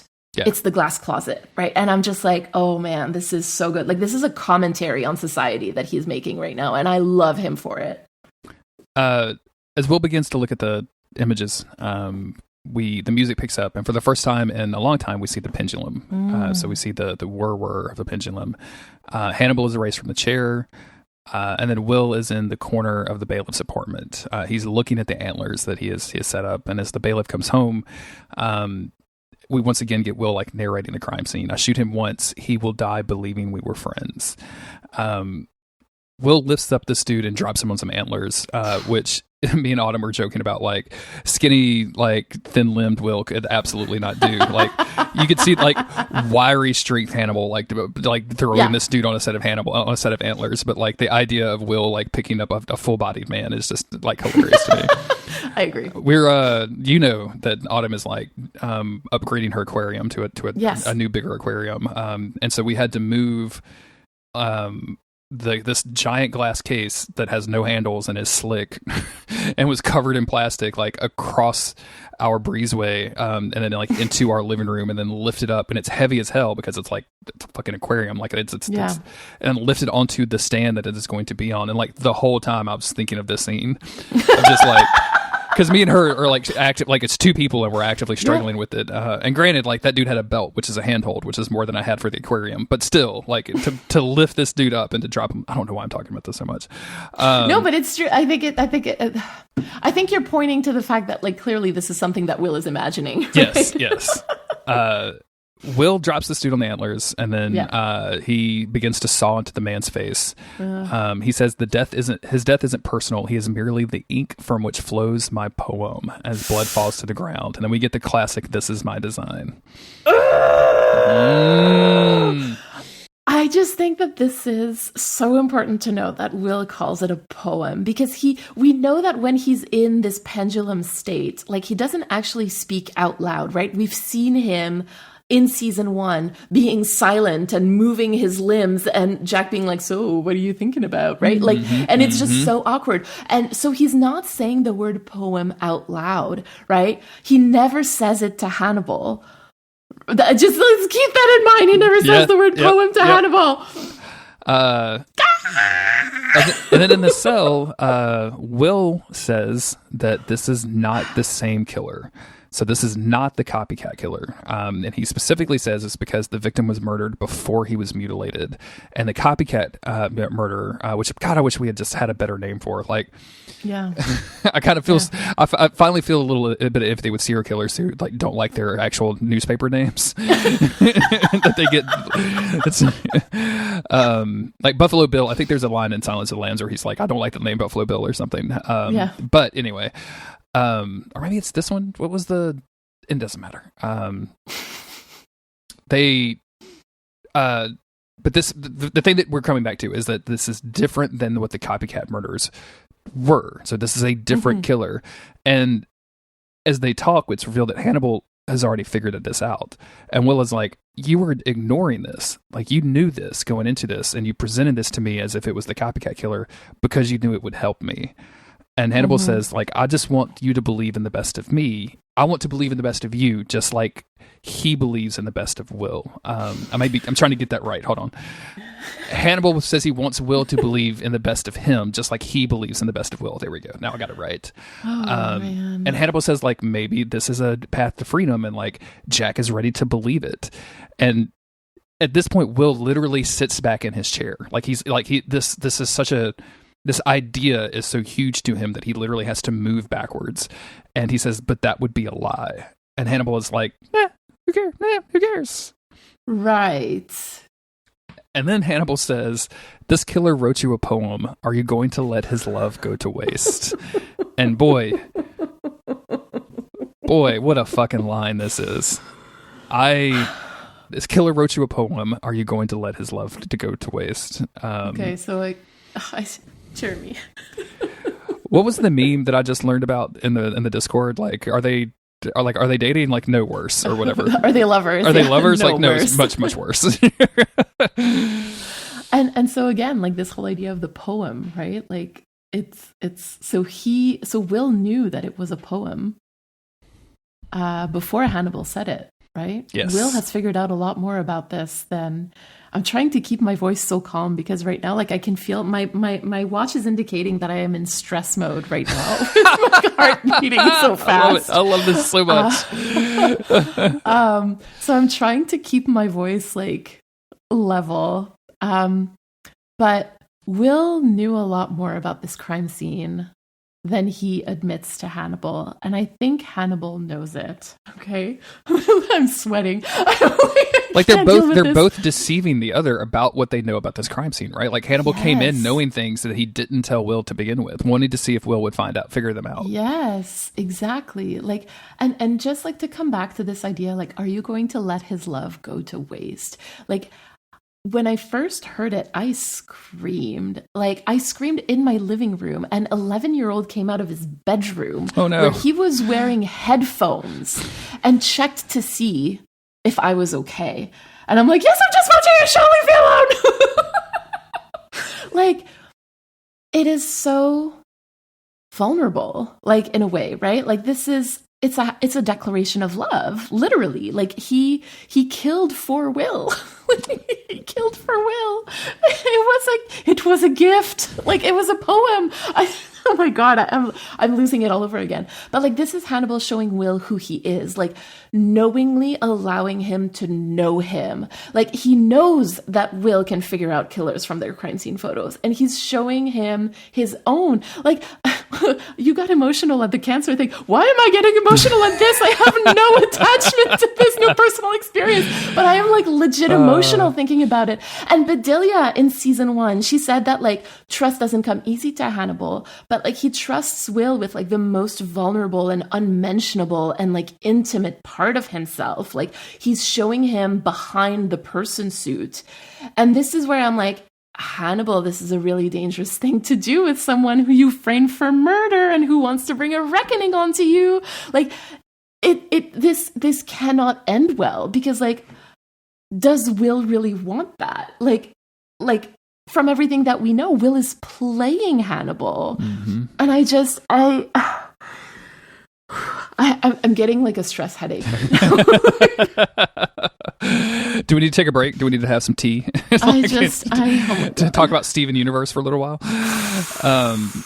Yeah, this is extremely powerful. I think this moment is, and it's because all of the stuff that you said, obviously, and the fact that there's an aspect of Will who now knows that he is right.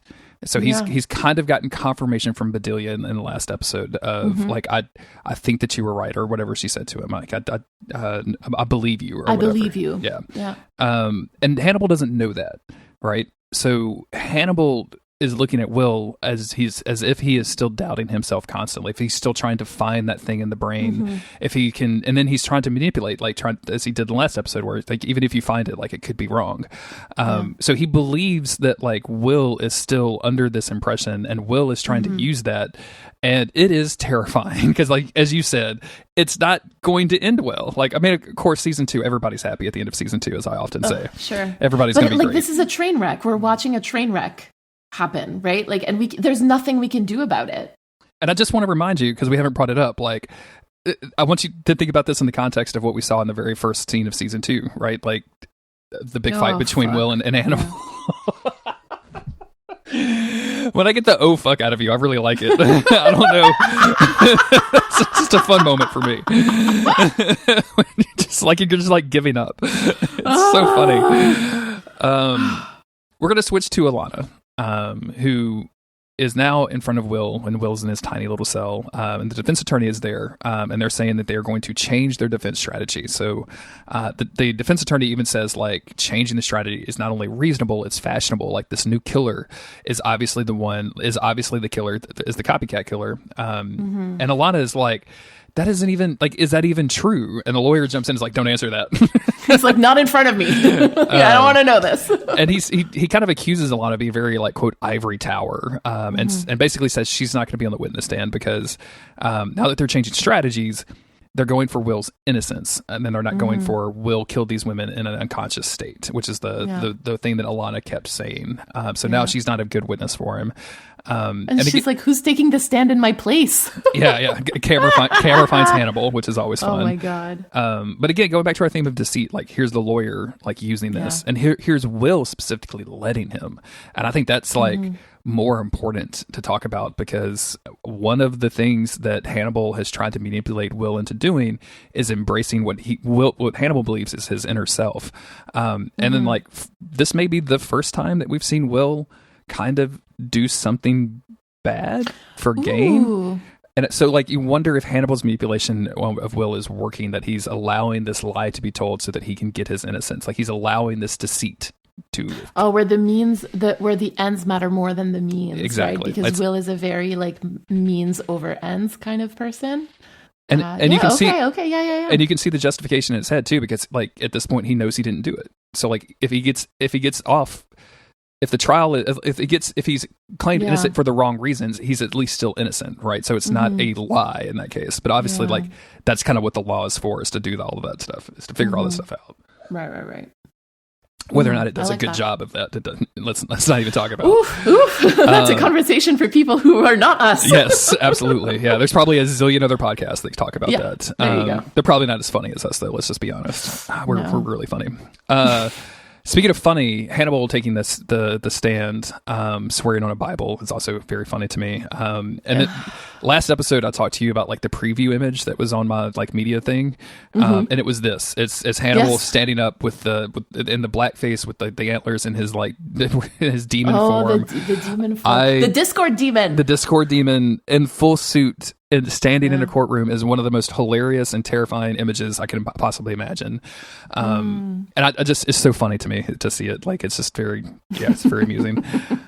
And Hannibal starts talking about Will, saying that he was meant to be Will's stability, which was obviously a big theme from season 1. Like, we talked a lot about that. Specifically saying he was not his psychiatrist, and he was not able to determine if Will's issues were a mental illness or a stress from the job.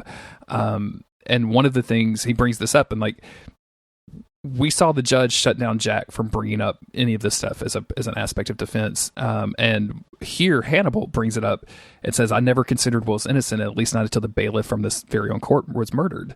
And, like, everybody is shocked at this. And Hannibal continues saying, like, he's been consulting on the case and he believes that the killer of the bailiff is the same killer that committed Will's crimes, that he's the copycat killer. So he's saying that they are alarming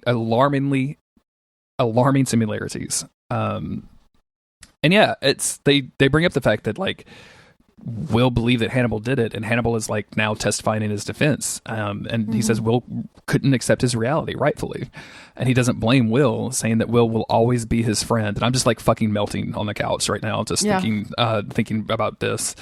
Yeah. And the prosecutor brings up the fact that the kills is different because, like, the cause of death wasn't mutilation, it was just a bullet, right? Which is totally different than the copycat killers that Will is accused of, saying that there's 2 different killers in 2 different cases. And here's the judge comes in and says, like, all of this defense is inadmissible and the testimony will be completely wrong. So the testimony will be stricken from the record or whatever. Courtroom stuff. Yeah. At this point, I legit thought that Hannibal was going to eat the prosecutor, and boy, was I wrong about that. You were close, though. You were thinking about it. So close. I could not have imagined what is to come. Soft music begins to play as Jack and drinks and looks at evidence photos. Hannibal sits alone in his office across from an empty chair. We've been, like, redecorating our living room, so we've been in this paint flooding thing, and Autumn's like, Hannibal did paint flooding on his walls. Have they always been this way? Yes. So, like, I actually looked it up because I'm like, because I was about to say, it's very Victorian, but then I'm like, wait a second, like, am I right about this? Because sometimes you say, I say things and I'm like, is this right? Or did I just hear this on TikTok? But no. So paint flooding is actually very Victorian, and Hannibal's aesthetics are very inspired by the Victorian era. Like, if you look up modern Victorian, you would literally find, like, an almost exact replica of Hannibal's office. Nice. Okay. Interesting. So, like, yeah, definitely paint flooding in Hannibal's office. He is so troubled that he wasn't able to sway a whole ass courtroom. Right. And, like, I think this is the part of the episode where, like, I start reading Taylor Swift lyrics and being like, this really relates to Hannibal in this, and this way. But, like, just look up Down Bad. Like, that's what this is happening. Like, again, I cannot word anymore. But, like, he is down bad crying at the gym because everything comes out teenage petulance. Fuck it if I can't have him, right? Like, So I don't specialize in Taylor Swift lyrics, but I did do research on the song that is playing. Which is tell me more. So Shazam identified this as 24 preludes, opera 28, prelude number 4, and E minor, opera 28, number 4. I I don't know how to interpret that into a real song title. I'm not a classical music person. However, That's fine. if you look it up on Wikipedia, so this is a track from Chopin. I don't know. I say it in Chopin. French. Chopin. Chopin. Yeah, there let's you say go. there. And it's interesting because he wrote a bunch of these preludes and wasn't able to, and gave them titles, but they've been like lost to history, right? Oh. They were preserved by like a mother and their daughter, and then it's somehow lost. But he told them what the title was, and the title of the song, if you believe kind of this like verbal history, it's in French. I don't know if you want to read this in French for us. Hold on. Where It's are all. we? It's the last page. I have it highlighted. Sorry, I should probably prep you for that a little bit. Oh. So the French is right above what I have highlighted. Yeah. Quelle larme au fond du cloître humide. Which translates to what tears are shed from the depths of the damp monastery. And I just like identify number one, you talking about Hannibal's office being very Victorian. Like it's got very damp monastery vibes. And it does, yeah. And also just the line of what tears are shed from the depths of the damp monastery is kind of Taylor Swift to me a little bit. Like I don't go here often, but also kind of. Well, I mean, in her version of the song, the tears are shed from a damp gym, right? Like that's where the tears are shed from. But truly, like I mean, that's exactly what it is. Like this is a modern retelling of Chopin. Quelle larme au fond du cloître humide. I love this so much. Making connections all over the place. I love it. But it's true. The music continues as we see Will sitting in his cell. Autumn notes that his cell is the same color as Hannibal's walls. And I think that she's really onto something because like Will is a prison cell, right? That is a similar color to Hannibal's office because Hannibal's office now feels like a prison to Hannibal, like it is a prison of his own making, right? But again, like what did you think was going to happen, Hannibal? Like what did you think was going to happen? Anyway. We see an orderly waxing the floor of the courtroom, and as he goes into the actual courtroom, the music goes discordant, the Chopin goes discordant, and we see on display the judge, looking very much like the painting that is now hanging behind him. His head is cut off, the brain has been removed, the heart is removed, and he's holding a set of scales with the heart and the brain on them. It's an entire display as we were used to seeing from the Copycat Killer.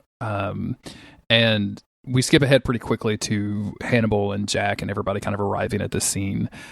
We find out that this person was shot in the chest. The judge was shot in the chest with a gun, but that the bullet is gone, and that the entry wound is hidden because they cut out the heart, but they could see the exit wound. So again, like whoever killed this person presumably killed the bailiff as well. And Hannibal describes this as taking the slug as a trophy, and everybody looks at him as like, "Come the fuck on."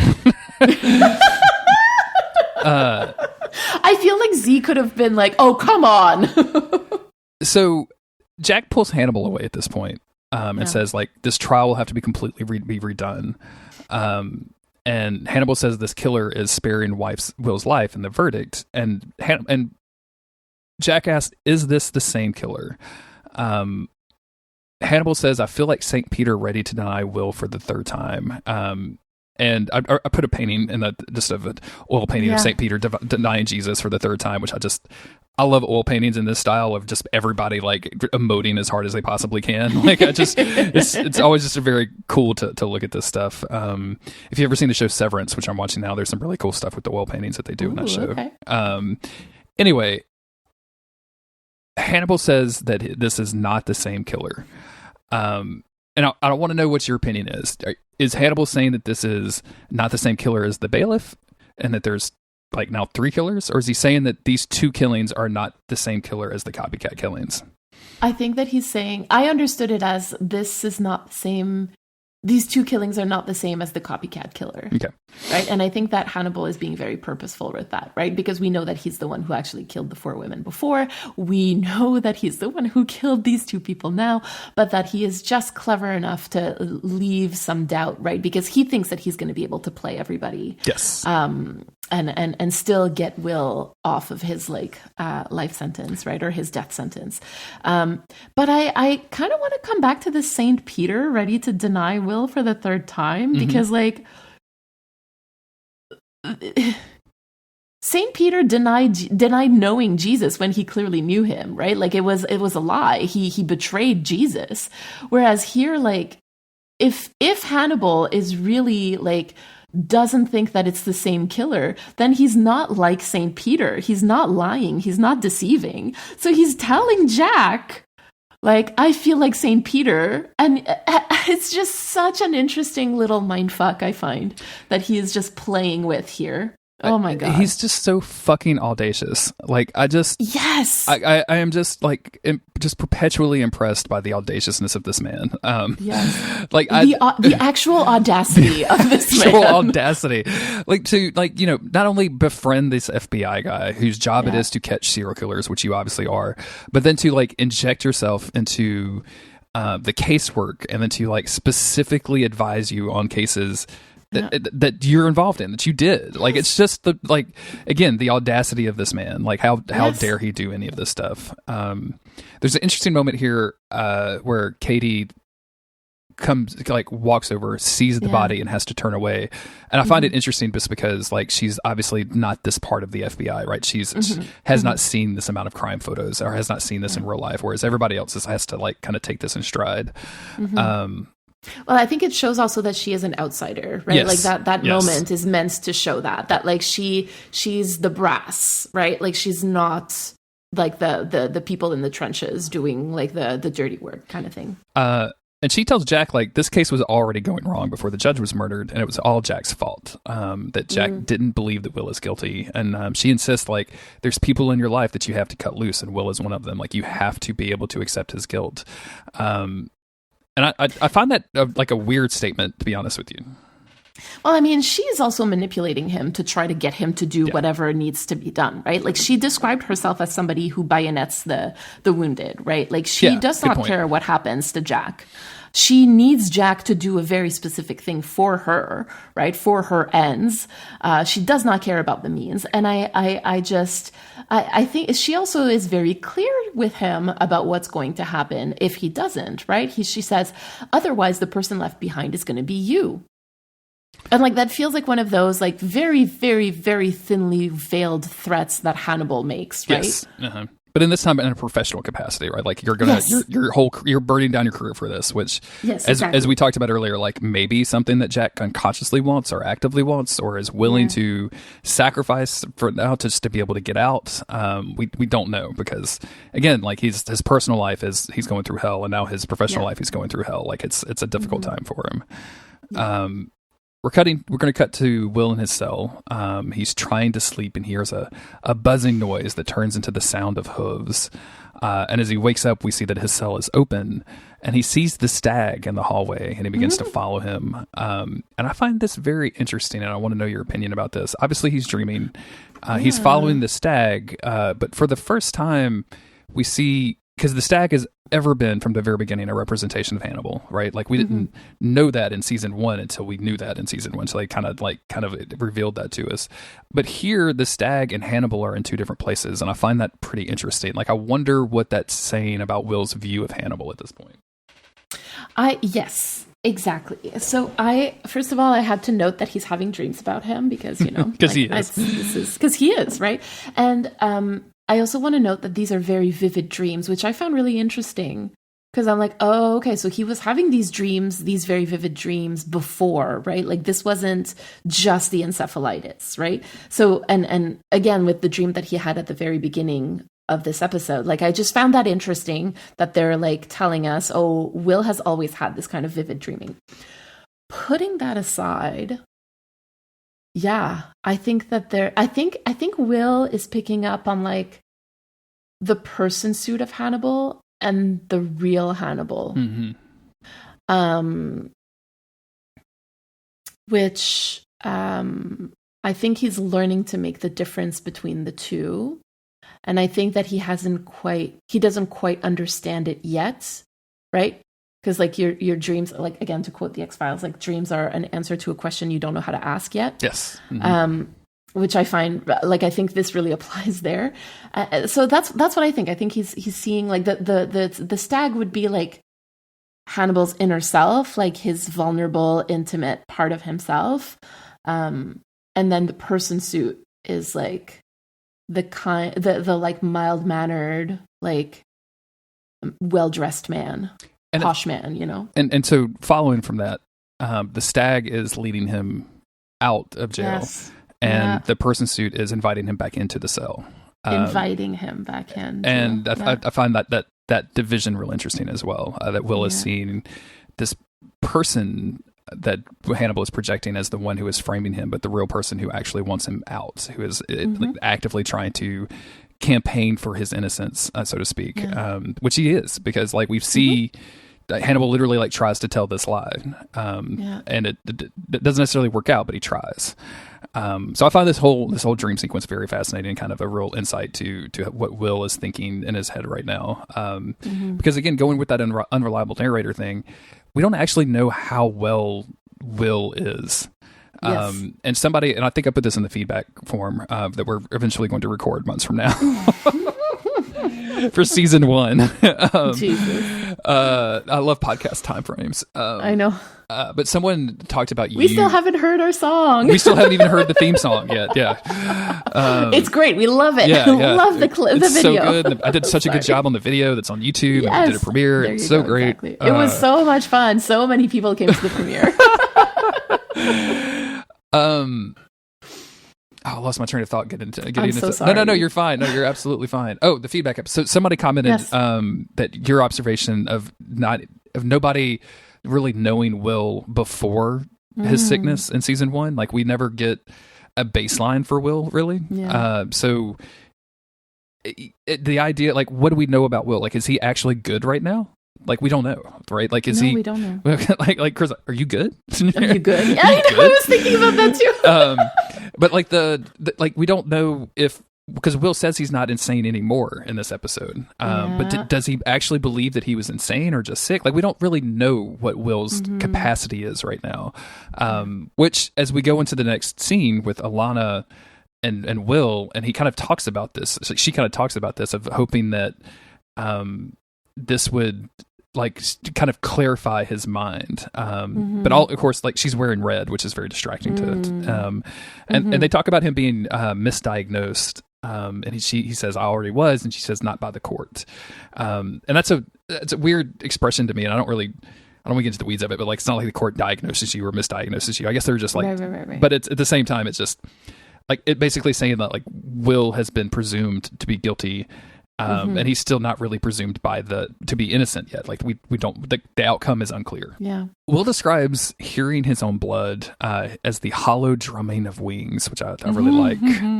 And he feels like when he walked out of the courtroom that the killer walked with him, and he says that the killer will reach out.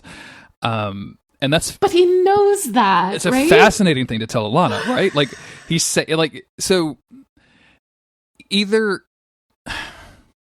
I'm so torn here, because, like, again, talking about how much we don't know Will. If Will says that this is not the copycat killer, and we know the copycat killer is Hannibal, does Will actually believe that there's a third killer now? And that Hannibal is pretending to be the third killer in order to get him out of jail, but he doesn't want to tell Alana that? Like, how fucked up is this mindfuck? Because I'm having a hard time keeping track of who believes what right now. I mean, I feel like you can see it both ways, where Will does think that there's a third killer or isn't too sure about the identity of the third killer, but I don't really believe that. I don't believe that. Okay. I think Will knows, because again, like, he has goaded Hannibal into killing for him, basically, right? Yeah, absolutely.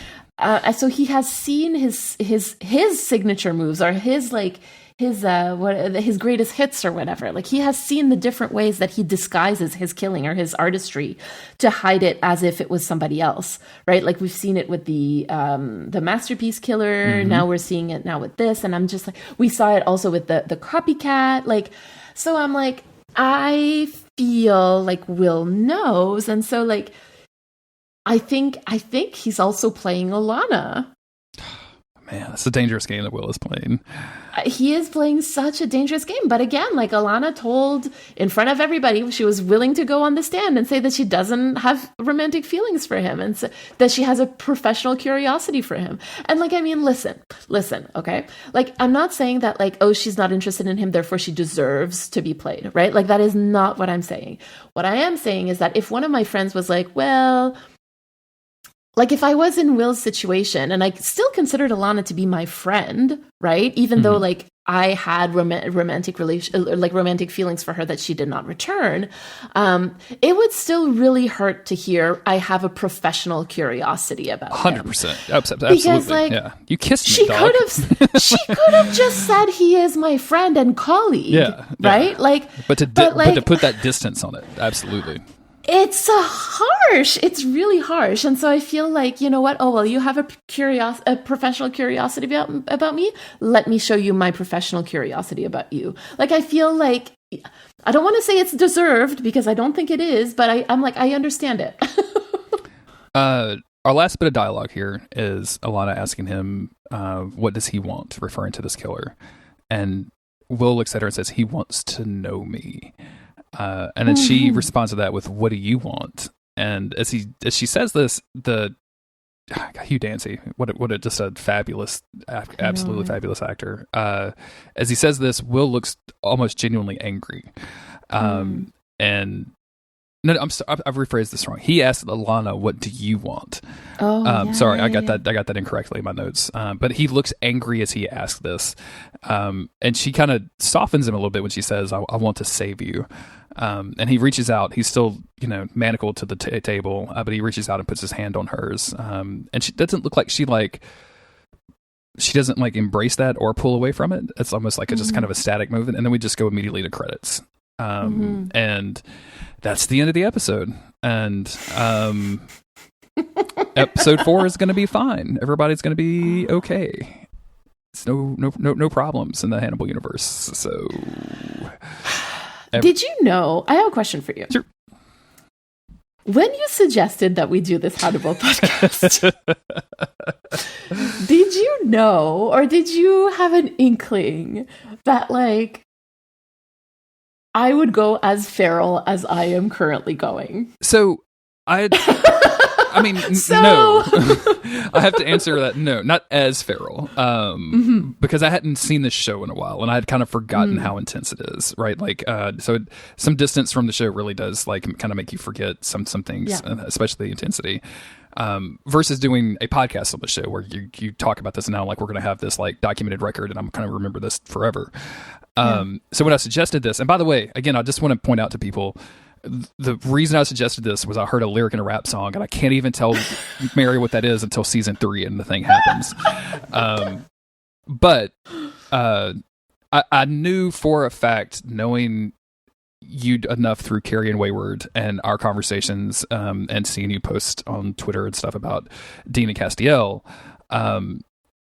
like I made an assumption, and I was like, these two are probably gonna work for her. These two characters are gonna, and I was more right than I ever believed. Shipping. Yeah, yes, more right than I ever could have believed. Yeah. And I genuinely thought that, like, because I knew how deep the show was, right? Like I could remember that, and podcasting about it, I was like, I think there's going to be a lot of meat on this bone that Mary's going to like to chew through. Like I thought that, and again, literally. Absolutely right. Not to make a cannibal joke, but not to, but I was like, I can't believe you did that. Yeah. Get it? Get it? So yeah, See? I knew you would absolutely dig it, and I knew you would dig. I did not know redoing it this much and going into this amount of depth. Like I didn't think that we would do 2-hour podcast about an episode, right? Like I didn't see this coming. But I'm so happy that we are. Like I just want to say, like I'm so glad that you just like took up the suggestion, which was one of these like wild hair kind of things, and like within a couple of weeks we had the name and everything else. Like it was so much fun. So yeah, I'm looking forward to you seeing the rest of this season, because I'm dying. I'm absolutely people that know the rest of the season that have watched this show so many times, like the Fannibals that are listening, they know. And they know what I am going through right now, and even better, they know what you were about to go through, which is even more exciting. So I've seen some comments about people being like, wow, Jeremy, like, I can't believe, like, it must have been really hard for you to keep your cool when Mary said da da da da da, right? Like, and I'm just like, oh no.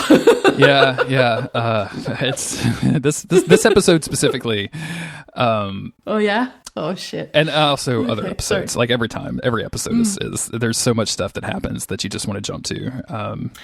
But it's also hard because it's like this show, like, it does so well at subverting expectations in a way that I find incredibly interesting, that, like, I'm saying these things, but I'm like, they could very well just pull the rug from underneath us. Absolutely. And you never really know when you are correctly seeing a narrative pattern and when they're actually going to use it to subvert expectations.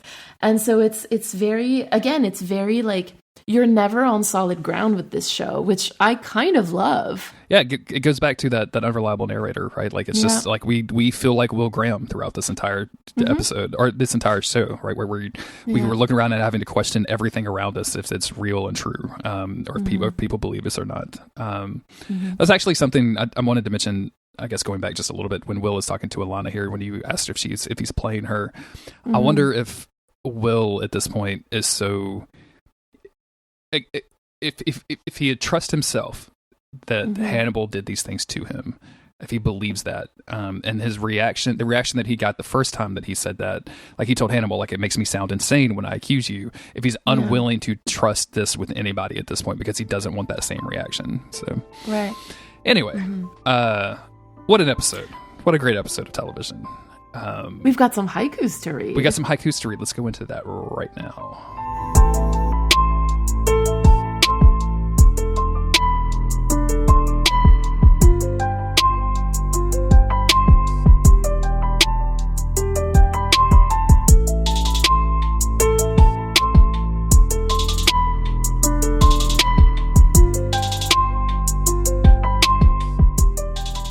Why don't you go first? All right, I'll get us started. Whispering of love, your gifts in our glass closet, a poem in blood. I love that so much. It's so good, especially with all the conversation about glass closets we had in this episode. That's so good. I specifically avoided reading yours, so I couldn't. I wanted to hear you read it live. So, all right, regale me with yours. I want to hear it. Sweetness from your lips, lies so beautifully told. My truth is undone. Oh, Jesus Christ. That was like kind of hot, actually. I'm not going to lie. Yeah, absolutely. We should just put haikus on AO3 at this point. Like, we should just do. So good. So that's going to bring us to the end of the episode. Thank you so much, everybody, for listening, for continuing to share and comment on the episode. If you're commenting on Spotify, and I read all of those, please continue to do so. We love it. Yes. If you want to support... it's honestly the highlight of my day whenever Jeremy sends me one of those. I'm like, oh, people are so nice. Yeah. So I screenshot every single one of those and send them to Mary, and we talk about them. So like you were being discussed if you talk absolutely. to us. Yeah, definitely. Sometimes maybe more in depth than you possibly imagined. Yes, I know. Shh, let's not tell them. That's our secret. If you want to support the show, the best thing you can do is either rate or review us on various podcasting services, or to tell your friends about it. You probably have somebody you know in the Hannibal fandom that would appreciate our kind of in-depth dive and look into the show. So please take it to them, show it to them, and that's pretty much it, right? Do you want to have anything else at the end? Nope, I don't have any other comments. Find us on Blue Sky, yes. Rude Eats, and I don't know, give us a follow, give us a shout out, yes, something. Absolutely. That would Talk be cool. to us. Yeah, follow us on YouTube. Follow us on YouTube. We've been like 4 subscribers away from being done with that, so just want that URL so much. Thank you, everybody, for listening, and we'll be back next week with more Hannibal. And until then, remember to bon appetit. Bon appetit, everybody. I don't think you can. I really remember thought you were going to stay spooky. I got like halfway through that. Like, I don't think you can remember to bon appetit. Like, that doesn't make any sense whatsoever. But, I love it, actually. I think that's what I remember too. I was like, oh, he's going to say it. He's going to do the thing. Gonna do the thing. Oh my God. Jeremy, what the fuck are we doing?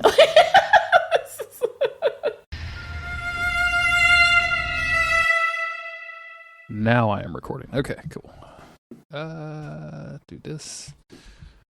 All right, good morning. Sorry, I don't know why everything is a mess today. I don't know what's going on.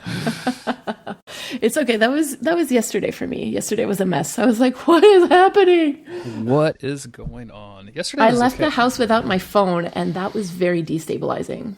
That seems like a thing that I did for like half my life, and now I couldn't imagine doing. Yeah. Like I can't imagine. Like it's wild to me to think that we used to like navigate places by ourselves. Well, so I was also supposed to meet a friend. So I left the house because I had to take 11-year-old to his badminton lesson, which I know where it is. I've been going for a few months now. So it was fine. I could navigate that. So we went there. But the thing is, I was supposed to meet a friend also like during that badminton lesson in order to be able to get the sheet pan that she had borrowed. So trying to like organize this without a phone is like impossible. Well, I mean, I made it because I remembered where she told me her nail salon was, because like it's next to a very well-known sex shop in the area. Perfect. And so I was like, okay, cool. And I remembered that her appointment was at a specific time, so I was there on time, and I basically like sat in my car and watched the entrance to that nail salon for like 10 minutes. That'd like be so a stalker. weird. Yeah, absolutely. Because you can't like just text somebody and be like, "Oh yeah, I'm right outside" or whatever. Like just not Exactly. that lack of communication would be so Yeah. destabilizing. No, So I had a taste of what Mulder and Scully had to deal with in the 90s. dealing with, well, they both have cell phones though. That's true. They both have to, but they can't text, right? I don't think they can text. Yeah, texting was not till later. I think I may have told you this, but I ran up the first time I got a cell phone. It had texting, and I didn't know how to text. Yeah. But my girlfriend at the time was like texting me constantly, and I never texted back. I was just like, I would be like, okay or whatever, like because it was a Nokia phone, like you had to do the T9 texting or whatever. So it just was not like interested in this. But she would text me all the time. And then my boss came to me and was like, Jeremy, your cell phone bill is like $300. And I was like, I don't, from what? I said, I'll just use it for work, I promise. And yeah, it turns out that they were paying for incoming text. So I had to be like, you can't text me here. This is a work thing. Exactly. Remember when we had to pay for incoming texts? Yeah, paying for text? Are you serious? Like, it's not just exactly. a free thing that you can do anymore? Penny has arrived. Autumn just put Penny in the podcast room. The podcast dog. She's the podcast dog today. Just committed, so I didn't have to hear her whining. So it's okay. She's calm when she's in there, right? So yeah, she chills out. About hour 2, she's like, "Okay, I'm done with this. Like, let me go do something else." But she'll be okay. I mean, I feel like that's also how we feel. At about hour 2, we're like, "Okay, now it's time to stop." Yeah, now we need to actually get onto this podcast Exactly. and actually finish it.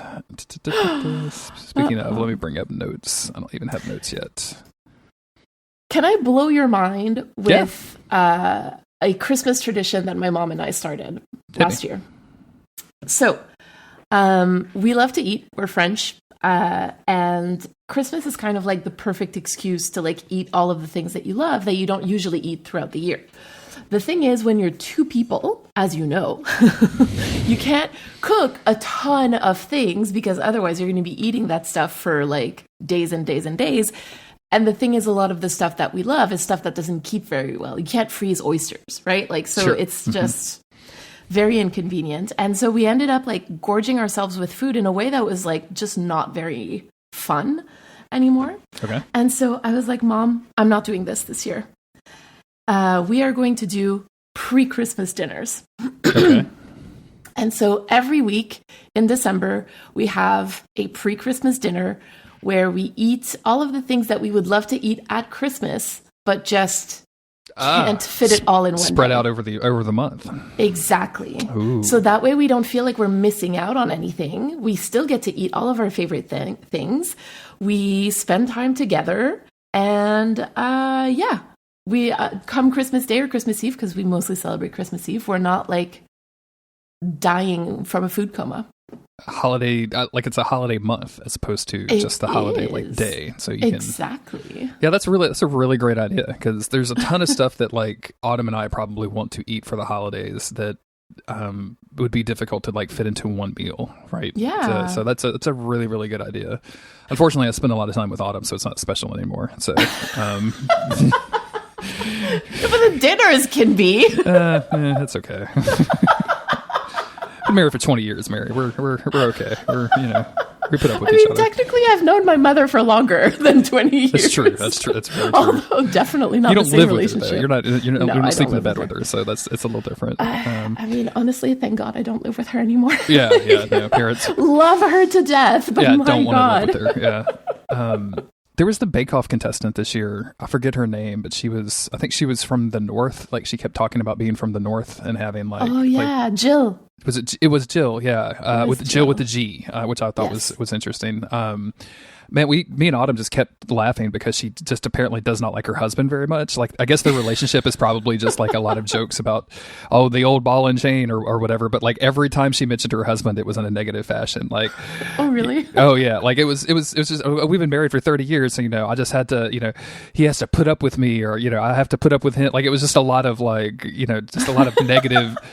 Because like dudes down here, I think dudes in general probably, but I associate it with the guys in the South, like talk about their wives in a negative fashion, which is always like bonkers to me. Like, oh my God, Yeah. I have to go play golf to get away from the blah blah blah blah, and I'm like, you're not friends with your girl. Like, what are you doing? Like, I should be able to hang out and party. Like, you should be able to I do know, separate right? things, absolutely, but you should also like not be telling me shit. Like, I don't know what this is. So Yeah. anytime I hear it on on a show, it's always very funny to me. And having like this nice, relatively nice like woman on the Bake Off be like, my husband sucks and I love to bake. It's just very funny. Oh my God, I didn't even notice it, to be honest. with It's you. something that Autumn and I pick up on a lot. Like we're Of like, course. yeah, but it's just very funny. What Oh a good my season God. of the Bake Off this was this year, by the way.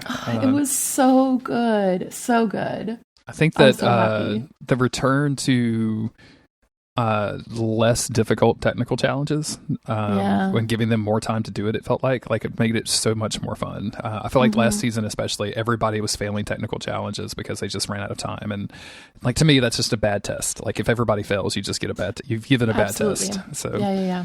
This At that was- point, like, if everybody fails the test, then something's wrong with the test, not Exactly. with the people taking the test, right? yeah, and it was a good crew. It was a good amount of people, and they didn't do anything racist this year, so that was positive. I know. Well, they talked about it very openly, like in the behind the scenes stuff, where they Yeah. said, like, we're not going to do like, what were they calling them? Like Like cultural days or whatever. cultural weeks. Yeah, I was like, yeah. oh, that's not good. Yeah, you guys need to have some cultural consultation is what you need if you're going to do stuff like that.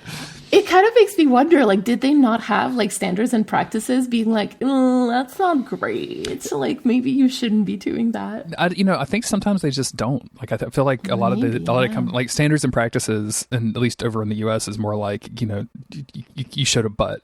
We can't, like, you can't show a butt Oh, okay, or okay. something. And I don't think that there's a lot of. I mean, I think it's probably more common now than it has been ever, but like having actual Yeah. consultation. I know I used to listen to a podcast with, it's an X-Men podcast called Explain the X-Men. And one of the hosts, it started out as a married couple, and one of the hosts transitioned, and then they divorced, and they're still really good friends. So it made that's awesome. a weird vibe on the podcast. Yeah. But he like kept saying, like, companies like, call me, like, I understand how to teach you about trans issues and about queer issues. Like, I will help you do these things. Like, please call me to do this. So that was what like he Yeah. did, which I thought was a real interesting work. So. I mean, that's cool. Like, that's the kind of consultation that you kind of wish that the Bake Off had, right? Yes, absolutely. Absolutely. For a very long time. Because, yeah, it started off where I was like, okay, well, that makes a lot of sense. And then it just got very racist very quickly. It just gets- I was I mean, like, no. Man, Oh, that no, Mexican you can't do episode that. is like, it's going to go down in history as one of the worst episodes of all time. Which Like, one, sorry? The Mexican episode. The Mexican Yeah. episode. I know. I was like, honestly, I was just watching it happen. Like, this is not going to be good. This is terrible. Why are you guys doing this to yourselves? I know. Allison Bennett remains like probably one of the best people on earth, though. Like, I think I she's know, I such a love good her. replacement host for other guy whose name I never remember. Matt. There you go. I like Yeah, her a lot, yeah, and she fell down like twice in this season, so that's always very good. I love that she is so unapologetically herself. It seems like I love that about her. It's very and that refreshing. laugh, like that infectious laugh, Yes. is just too much. I for whatever reason, I think I watched her interview Ryan Gosling and Harrison Ford too many times on TikTok. So TikTok was like, "Oh, you like Allison?" So Yes. here's a bunch of Allison, like, you know, fan vids or whatever. So I've seen a lot of her falling down, which is very funny, and it's always great. She's always having a great time doing it. Like, she's never like, "Oh, poor me." She's just like, she just starts cracking up laughing, and it's great. It's so good. Rochelle actually was known at one point in her life for falling down. And at the time, we all, but, you know, she certainly did, often have a drink in her hand. And somehow she never spilled a drink. Yeah, she fell down without spilling the drink. Always a trooper. I love it. Exactly. Absolutely love I it. know. Yeah. Oh, she's, you know, this was, we were young. We were like early 20s at the time. But yeah, never spilled a drink. There's a series of pictures of me on YouTube, on Facebook, that I think it's either on my dad's Facebook or my ex-stepmother's Facebook. And I've managed to go through on Facebook and like untag myself and everything. Yeah. So like, I don't, like, you can't find this if you're looking for me. But we were loading up. So my dad has like a little place on the lake, that he grew up on, like they lived at when he was a kid. And so later in his life, he like redid the whole thing and put like a little camp there and like put a little pier, and he probably put like a little party bar. So we would spend some time up there, like cruising the lake and doing lake stuff, which was always a really good time. But me and my sister are loading the ice chest into the party barge, and the lake, like, they control the level of the lake via these like series of docks or whatever, or I don't know lake terminology, but basically the lake was low, right? So the pier to go to the deck, like it moves, right? Like, so if the lake goes up, it goes up. So this was low, so it was like a really steep thing, and somehow like the ice chest got away with me, and like 100,000 beers spilled out and just everywhere. So it's just me struggling. Like, imagine like trying to pick up like 8 beers at a time and put it back in the ice chest, and like shorts and a tank top, like, and you know what I'm saying? Like, it's just the most ridiculous series, and like somebody was just taking a series of pictures, like it was fucking David fucking David Attenborough was narrating this shit or something, and I'm like, and then put them all on Facebook for people to see. Yeah. Here you can see the wild Jeremy in his natural habitat. Yes, absolutely. Foraging for beers on the pier. Foraging for beers. Yes, absolutely. And then like so they dropped, like, and we were above the lake, but it was shallow. So like, here comes Jeremy, like, going into the shallow part of the lake to dig beers out of the mud to put it back in the ice chest, because, you know, I mean, that's $1. It's not good beer. Like, it was $1 a beer basically, but it's still $1. Like, would you drop $1 in the lake and then not go get it? No, of course not. So, No, I mean, I would probably go and pick up the beer before the $1, to be honest. probably so, yeah. If we're being honest with each other. Yeah, I was gonna say, like, if we're being real honest at this point, like, I would probably pick up the beer first. Who wants a wet floppy dollar? Nobody. No, although we don't have dollar bills, right? You just have the coins, right? We just have the coins. Nice. So like, it would be extremely hard to pick up a coin from like yeah. I Basically remember that impossible. because I've been watching, actually, to associate it with Hannibal, one of Brian Fuller's other show, Wonder Falls. I don't know why I always call Okay. it Wonderwall. Yeah, exactly. Wonderwall. Play Wonderwall. Sorry. Wonder Falls, which stars Caroline. Daverness. There you go. As the main person, and it's not as good as I remember, which is kind of a bummer. Oh no. Yeah, Lee Pace is in that's it, not a good feeling. which is really Lee nice. Pace is in it. Mm-hmm. He's the brother, and it's okay. It's just very 2004, and it's not. This doesn't hold up as well as I thought Dead Like Me did. And then I found out later that Brian Fuller like did 4 episodes of Dead Like Me and then left, and I was like, oh, not even a real Brian Fuller show, but I really enjoyed it. So we're gonna try the Pie Man show next to see how the Brian Fuller universe stays up. So Okay, yeah, I've never heard about that. So yeah, people you'll have love. to tell me. It's I can't remember the name of it. People love it though. Okay, I don't that's know. exciting. Yeah. More Fuller stuff. Do you want to talk about Hannibal? Are you ready? I don't know, Jerry. If This I'm episode ready. is going to be a lot. And then You've seen how much green there is in the notes, right? I So- did a quick scroll this morning because I got up as you know, my sleep schedule has been super fucked lately. Yeah. So I got it to a message that you had, because I went to bed early, and you were like, you messaged me a little bit later, like I did on my notes and went completely feral, and I was like, well, I gotta at least do a scroll. I'm not gonna read, but I'm gonna do a scroll. And I just checked, and our notes for this one episode of television are 18 pages long. What? Yeah. No. And a lot of that is... there are not... There's 18. There's 18 pages. Now, some of that is like, I put some pictures in, and they didn't, like, for whatever reason, they didn't, like... Let me just see if I can reduce these down. I also put some pictures in it, but they're mostly like reaction gifs at this point. I love reaction gifs. Sometimes words are not enough. Words are just not enough. But I did put some like screenshots, so it seems like an iPhone screenshot is like, oh, we're going to take up the entire page. But but yeah, there is a lot of just 16 pages. There's just pages. a lot of notes. Yeah. This is crazy. Get into it. I think we both went feral. It's fine. We can do this. I tell you what, I was well, we'll get into it. Let's talk. What? Oh, I was going to say like my second time through, like I went completely feral last night. But, yeah. We can just talk about that. So okay, all right, okay, let's do this. And the conclusion that I've drawn is that you are dangerous.